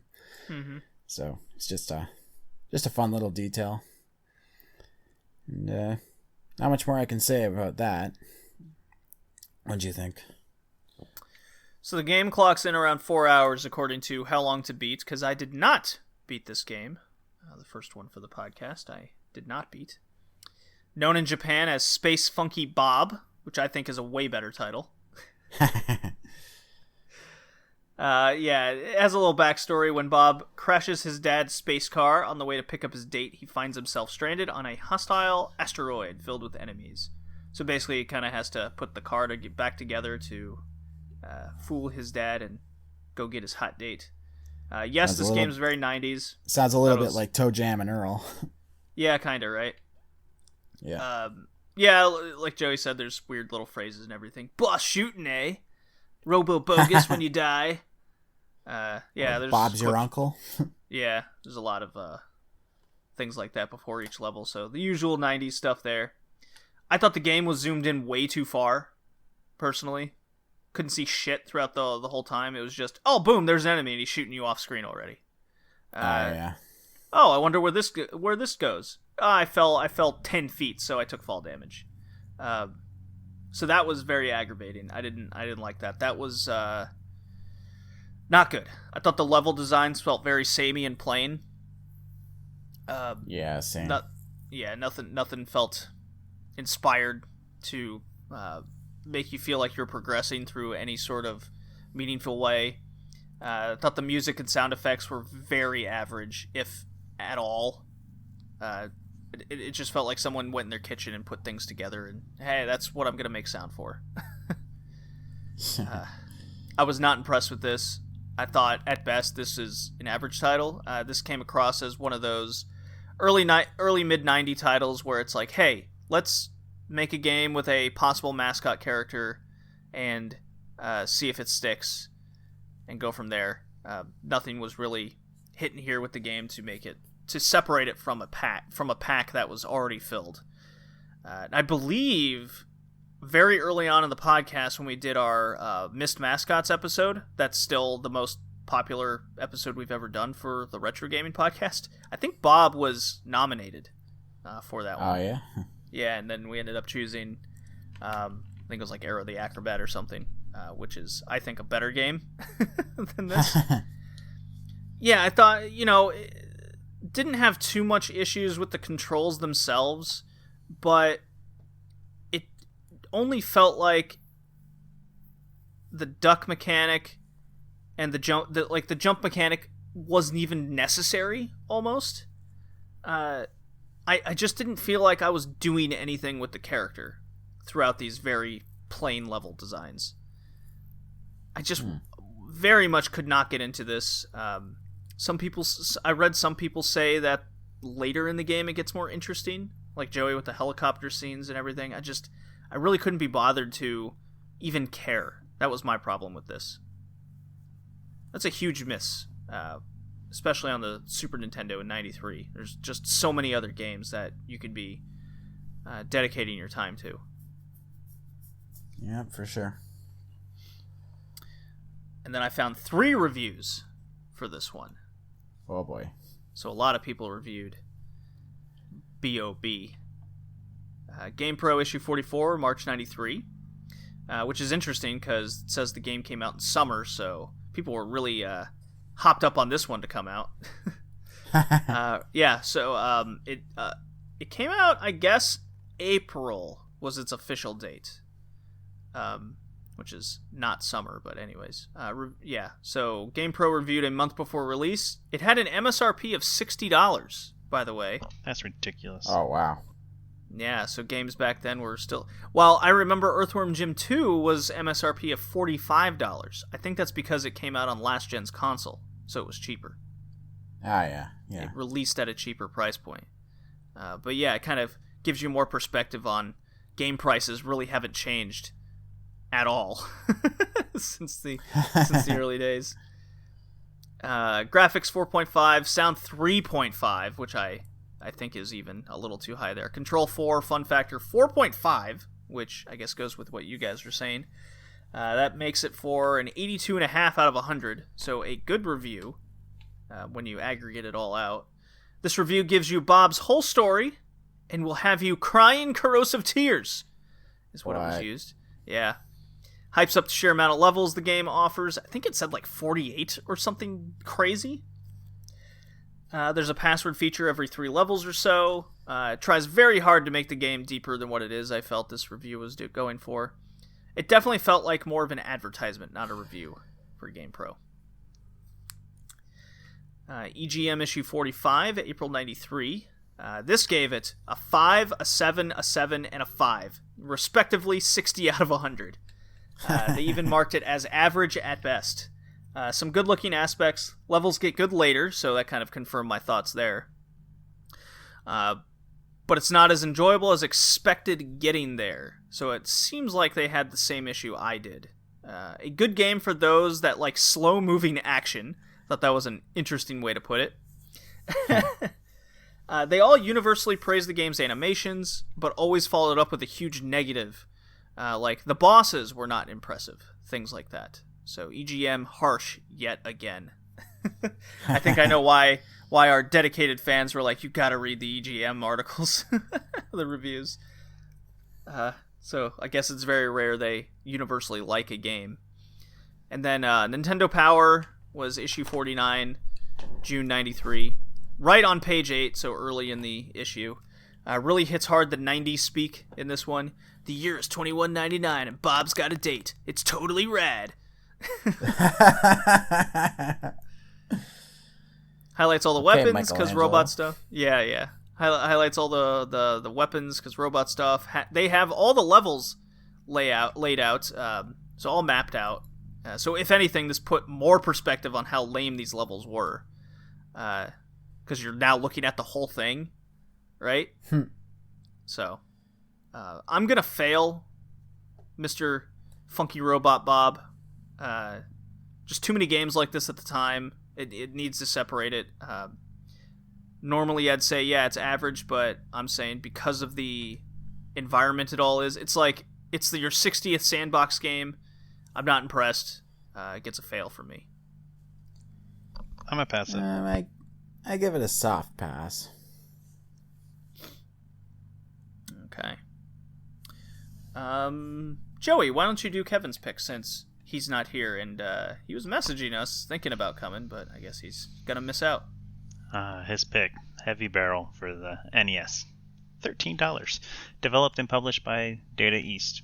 Arcade 80 in 1987 and Super Nintendo in 1990. This game sucked. No, the NES. NES. Yeah, whatever. Sorry. This game sucked. I thought it was super boring. I thought the controls were terrible. I did not enjoy it at all. Ooh. At all. Like, I found too many times where the enemies were coming in and I couldn't attack them because they were too close, so I tried to move away, but then I had to turn back to attack them, and by the time they were already on top of me, and I didn't like it at all. I'm actually the opposite. I really enjoyed this one.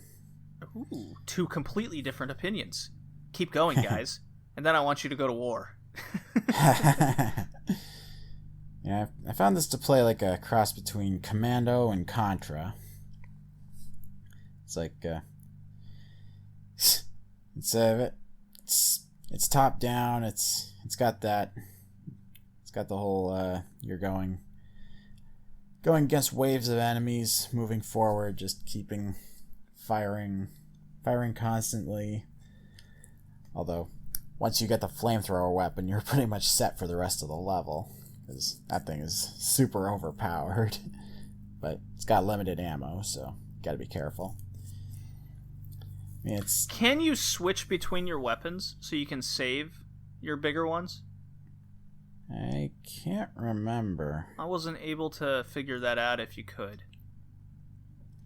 Yeah, I'm not sure.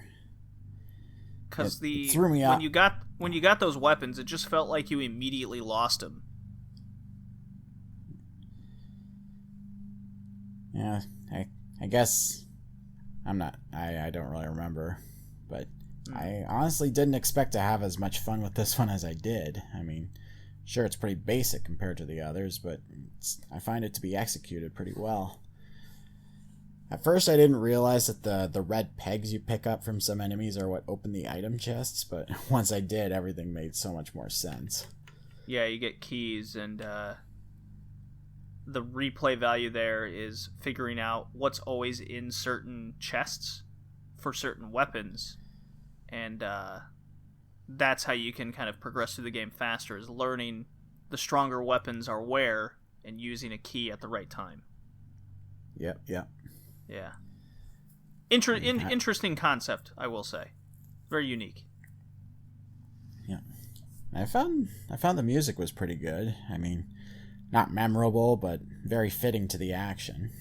I mean, to a certain extent, it kind of reminded me of the NES Ninja Turtles soundtrack.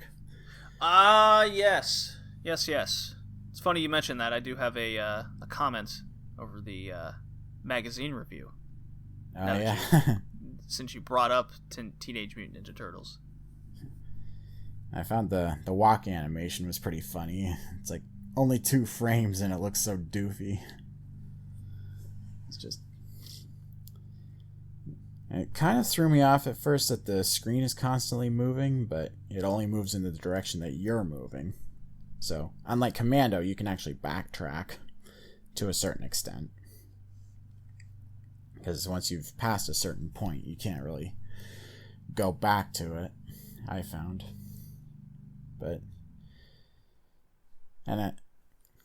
At first I thought this game had infinite continues, but then I got a game over.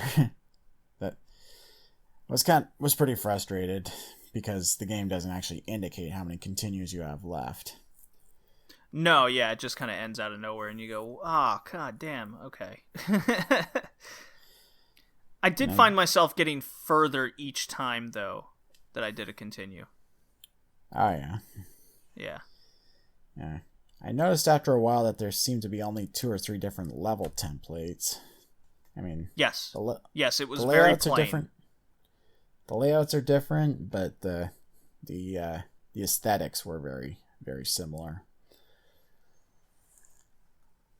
But that's pretty much all I have to say about it. I mean, like I said, I had a surprising amount of fun with it. And what did you think, JD? Well, I'm curious to hear what Joey has to say about the controls in general, and where and how he died in this game. I just died a lot. I mean, I didn't get far in it. I just didn't like it. I'm not a big fan of top-down, so the controls felt lacking, and I don't know. I just didn't like it at all. I just died a lot, and it wasn't enjoyable for me. Okay.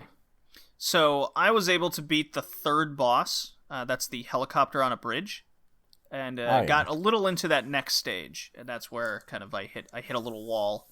The top-down perspective reminds me of Jackal without vehicles, and Ikari Warriors without the speed.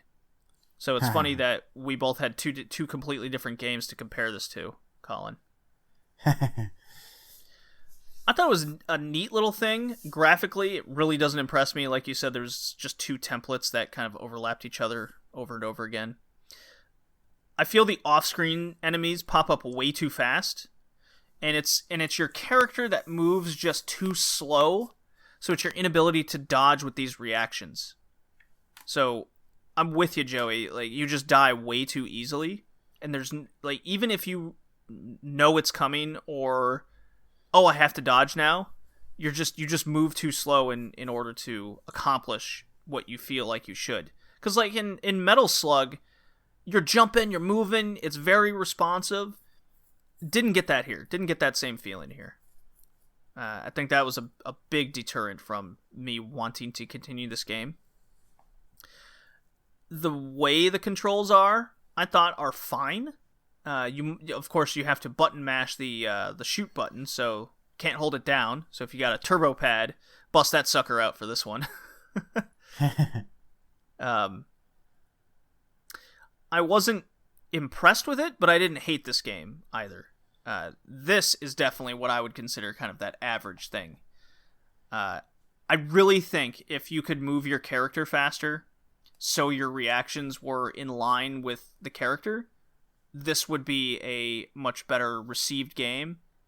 I think I really liked the idea of collecting weapon parts through the levels, and once you get that sixth final part, you get the heavy barrel, and you can just fucking fuck shit up left and right. Man, when I got to that second boss with the heavy barrel, and I just immediately obliterate this fucking thing, that was cool. More instances like that in the game. I did read that you can only assemble the heavy barrel 3 times.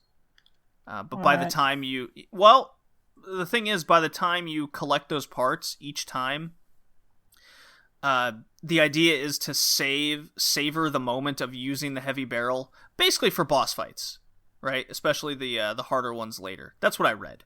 That was the big thing. I would like possibly an easier mode or easier way where you can collect these and just have the option to progress the entire game with the heavy barrel. That'd be cool. This giant fucking laser gun fucking shit up.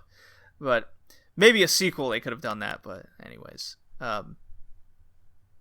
yeah, for a game that came out in 1990 on the NES, the console was already out so long. There's way more innovative games out there at the time. This is kind of my situation with B.O.B as well.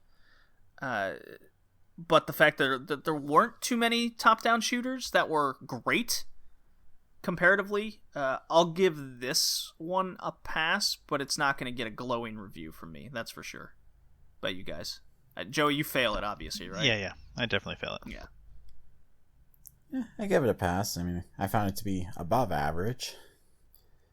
I don't think I had the same problem with dodging as you guys did, but maybe that's just because... Did you get to the helicopter on a bridge? Yep, and I beat it. Okay. I had a lot of trouble with that one. It's just because Commando was even harder with dodging, so... Yeah, probably. Yeah. So, Nintendo Power Issue 11, the March-April edition in 1990. The issue, of course, had the votes... Nintendo Power Top 30 Games. Number 1 was Teenage Mutant Ninja Turtles, that NES game, which is notoriously ridiculous. Over the likes of the Zelda games that were out, Mega Man 2, and even the Mario games. Yes, both 2 and 3. So, just goes to show how massively popular the Turtles were in the 90s. Yeah.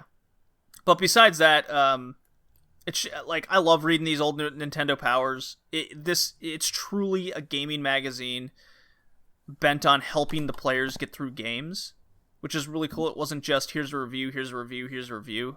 There were some reviews in the game, but they were just like, yeah, we think this game's cool, you should maybe check it out kind of situation. I don't know. I really like Nintendo Power and how they approached being a gaming magazine compared to all the others. But yeah, Heavy Barrel only got this little screenshot advertisement that I could find. Very tough with very tough with games that came out prior to, I want to say, 91 for a lot of these game reviews. So yeah, just let's move on to our last game. It's my pick, Alien Soldier on the Genesis. Released basically in Europe and Japan only. You can get the PAL version for $175 or the Japan version for $400. I got a repro cart for $30. So much better price. I believe it's also on the Sega Genesis collection. You could play it that way. It is on Steam. That's how I played it. Yeah. Game clocks in around 2.5 hours. Took me about 3.5, and I even played more afterwards. I beat the game on super easy mode, because there's only 2 modes. There's super easy and super hard. And I will say super easy is, it's not like, it's not easy. Like, you'll still die a lot, but I think that's just it's kind of like the Mega Man easy versus hard mode. Know what I mean? Yeah. Yeah, it wasn't so bad. Boss movements are pretty slow and predictable. Once you get it down, you might die once or twice in those early stages. This is definitely a case where I wish there was a medium difficulty. But Alien Soldier on Super Hard is, I can confirm, hard. I basically died on just almost every boss at least twice sometimes, especially once I got to level 10. And I'll just go through the rest of my notes here because I wrote down basically my thoughts as I was playing through the game. So I'll just read them word for word here. So bear with me for a second, guys, and then I'll let you guys talk. Level 12, the Red Lobster fight on the moving boat was very aggravating because you can't dodge without falling into the fucking water. Some of these bosses were real cool, like on level 13 with the cocoon, in which you fight that, and then it transforms into a moth, and you're fighting that fucking thing. That was awesome. I both loved and disliked the controls. I thought it was real cool what they did with the dodge teleport mechanic. I like the hover option to add to a straight jump. I didn't like having to switch between the stances. I thought that was more cumbersome than it needed to be. I wish it was more like kind of Super Metroid where you just shoot diagonally rather than switching a stance in order to do that, and then you just can't move. So then because of these cumbersome controls, I found that I just heavily and almost completely relied on the homing weapon. So keep that in mind. Level 16 was definitely my favorite level. It's this wild mechanical bird thing that's flying up a shaft that you must fight on its wings. And then it transitions into getting caught in a spider web, in which the spider comes, eats the head of the fucking bird, and then you have to fight the spider. That was cool. I was like, this is what I need in my video games. Transitional bosses like this. And then we got to talk about the level 18 boss. This was stupidly difficult, even on super easy mode. It's this cylindrical artifact that teleports and attacks like the Mega Man Yellow Devil boss. Not so much in its body, but just in its projectile attacks. It's like that. Now, also add the fact that you must fight on 2 floating platforms, with only the left side having something that you can attach to above you. So you'll find yourself falling off the stage constantly, just trying to dodge these things coming at you. This was a trial of my patience. Definitely the worst part of the game. Stage 20 is probably where people have the most trouble, I would say, with transforming the roly-poly that transforms, and you must battle it like 4 straight times. Oh, yeah. In different bosses. But I will say, because it's very late in the game, almost at the end, I liked that this posed a good challenge. So that got actually a big thumbs up for me, because I never felt it was unfair being, kind of at the end game. And it came across as a good fresh boss fight going through, instead of just, you're going to fight this one once, and then you're going to go to the next one. You're going to fight this dude 4 times. And then stage 23 had my second favorite boss fight. That's this mecha horse going down a coal mine shaft. Straight out of Gunstar Heroes, Colin. With the transforming gun. You had to dodge big barrier walls. You're flying. This fight had everything. That was real cool. I'll just say it right now. This gets an easy pass from me. There was just those aspects of the controls I thought could have been fleshed out and maybe add some more detail in between the boss fights. But basically, it's a game of boss fights. Yeah. Yeah. What'd you guys think? And I'll shut up. Did we mention that this was a Treasure game? Did not. I didn't say any of that. Yeah, developed by Treasure, published by Sega, released Japan February 95, Europe June 95. Yeah. My first thoughts when I first booted up the game was another Treasure game. Awesome. Although you're a better man than me if you were able to decipher the plot summary at the very beginning. Did we lose Colin, Joey? I think so. He's gone. Oh, no. Time to timestamp something. F in the chat. Oh, boy.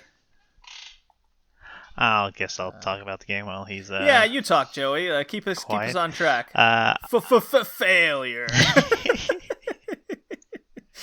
I really like this one. This is my favorite one of the cast.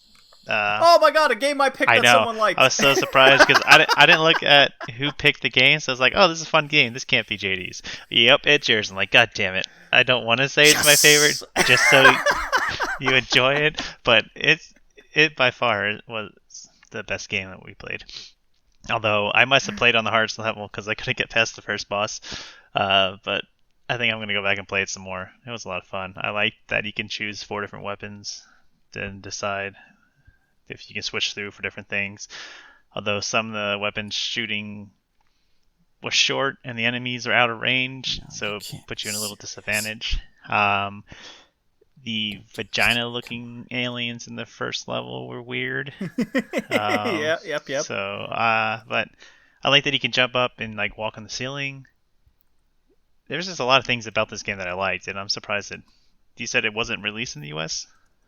It was not. I'm surprised because it might have done well in the US. I think so as well.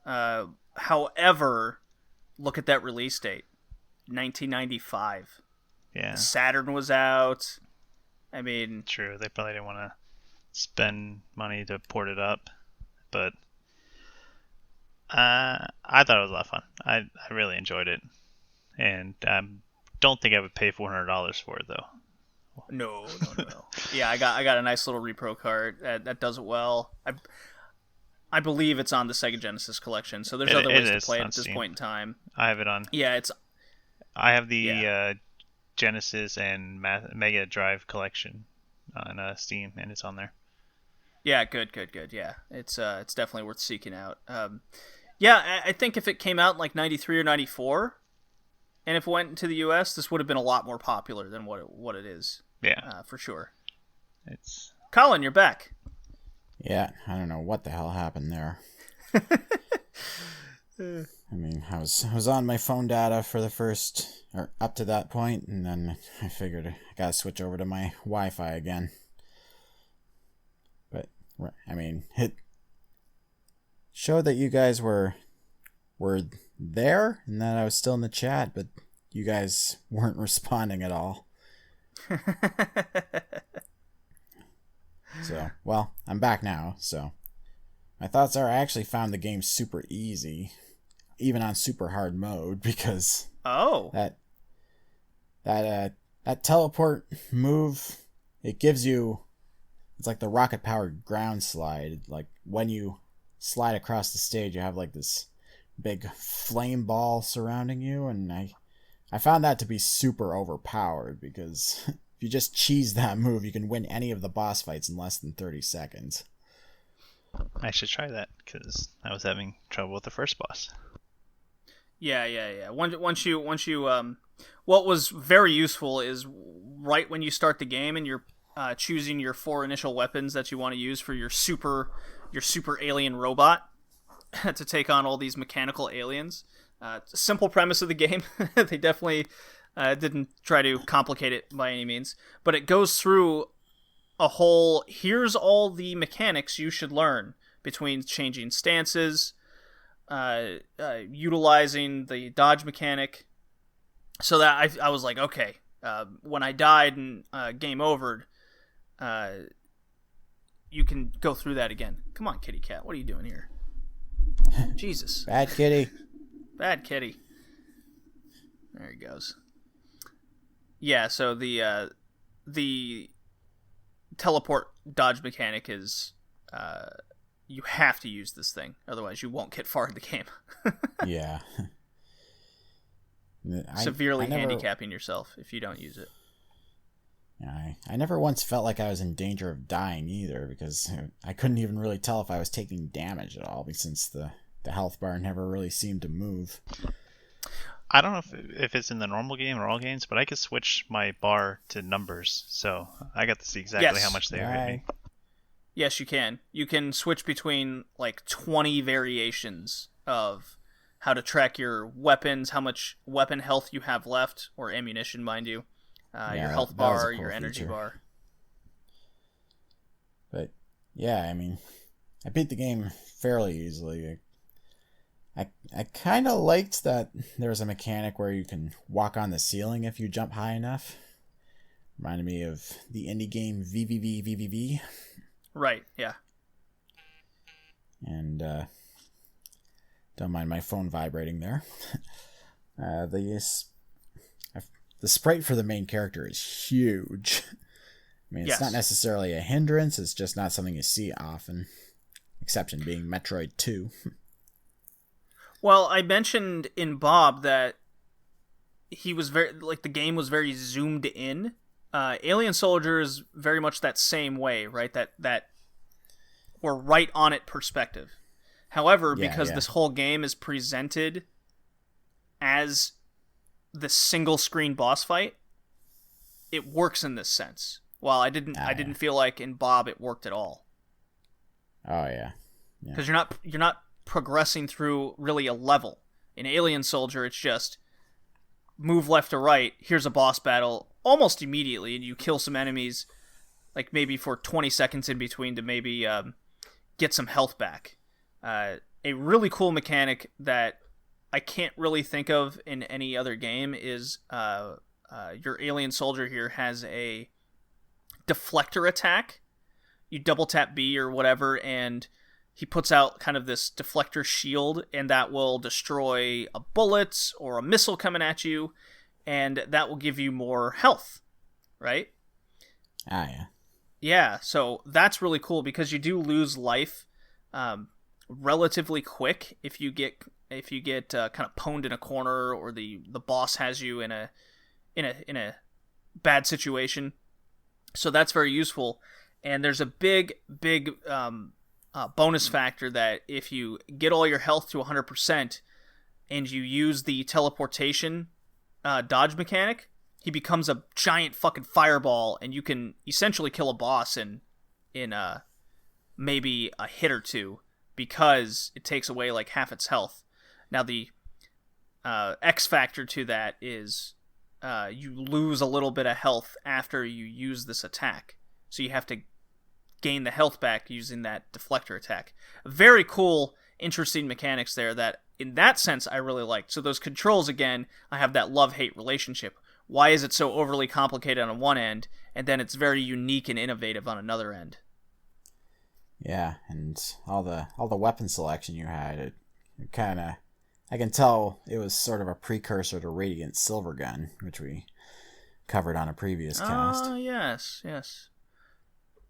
Dude, is Treasure like one of those companies that didn't make a bad game? Seems that way. Like, I can't recall we could do a whole podcast over Treasure games if we haven't already covered all the Treasure games. Yeah. I mean, Mischief Makers was kind of clunky, but it was still a very unique and fun game. Oh yeah, that was just a simple case of these controls are so weird that it just took a while to get a handle on, right? Yeah. Joey, did you have issues with the controls at all? Yeah, they were a little stiff at times. Yeah. But I mean, I didn't think it took away too much from the game. Yeah, me neither. And like you said, JD, the boss fights are very creative. I mean, at one point there's a freaking robot wolf cowboy riding a robot horse. That was a pretty fun idea. Yeah, that's the mecha horse thing I really liked. Yeah. Yeah. Level 23. Yeah. I give this one a pass. Well, I mean, since 2 of us beat the game, I think that's a rarity in itself. What'd you think of the end boss battle? The giant towering wolf mecha Godzilla thing that you fight. It was fun. I can't remember how I beat it. I think again I probably cheesed the teleport fireball attack. But yeah, it was fun overall. I just remember that much. Yeah, I think a game that's all boss battles and then you get to the final boss, it loses its luster of being, I don't know, it lost its state of epicness that it was trying to go for. Like, oh, you faced all these boss battles, but it's not as big as this boss. Thought maybe they could have done a little bit more with that final boss battle. Make it a bit more large scale, more important to it all. Maybe tie a story together in some sense. There was just that little bit missing in this game to send it over the edge for me. Yeah, I can see that. Yeah, just a little bit. But yeah, easy pass. Pass from you, Joey. Oh yes. All right, then. My favorite game is actually Metal Slug, the first one, and my least favorite was B.O.B. And my tiers, well, I mean, the games we played for the podcast, can't forget that. Earthworm Jim 2, SNES and Genesis. Metal Slug, Neo Geo. B.O.B. on the SNES and Genesis. Heavy Barrel on the NES, and Alien Soldier on the Genesis. Like I said, my favorite was Metal Slug, least favorite B.O.B. I'm giving... This is probably the most successful cast we've had in 2020 for games picked. I'm giving Earthworm Jim 2 an A, Metal Slug an A. B.O.B. I'm giving a D. That might come off as a little harsh, but I made my statements with it. Heavy Barrel I'm giving a C, and Alien Soldier I'm giving an A. Joey, how about you? Favorite, least favorite, and your tiers. Least favorite is Heavy Barrel. Favorite is Alien Soldier. Gonna give Game I picked. Woo! a B to Jim 2. Give an A to Metal Slug. I'm gonna give a B to B.O.B. I'm giving a D to Barrel, and I'm giving an A to Alien Soldier. All right. And Colin, since this was your theme pick, you get to go last. All right. My favorite, I'm going to say Metal Slug. Least favorite, B.O.B. And in the order that I played them, for tiers, I give Heavy Barrel a B. I give Alien Soldier an A. I give B.O.B. a C. I give Earthworm Jim 2 a B. And Metal Slug an A. All right. So straight A's for Metal Slug and Alien Soldier. Earthworm Jim 2 is going to aggregate to a B. B.O.B. gets a C, and Heavy Barrel gets a C. So there you go. All right. Yeah, our fun cast. Probably our best Hell yeah. collection of games we've had in a long time. And Kevin missed it. Kevin missed it, that scrub. Our next theme pick is episode 69. Nice. And that's what the title is. We're doing kind of sexually focused games, or something that gets our blood pumping, so to say. So that'll be a fun, goofy little cast. Yeah, we need the adult cast. So that should be a fun, just goofy selection of games there. Who knows? Maybe we'll play a good one. I don't know. It's tough to say at this point. But we're definitely going to have fun with them and make a lot of dumb sex jokes and inappropriate comments probably throughout. So look forward to that one in a couple weeks. Guys, this was fun. This was episode 68 of the Red Leaf Retrocast. See you next time. Bye. Bye now.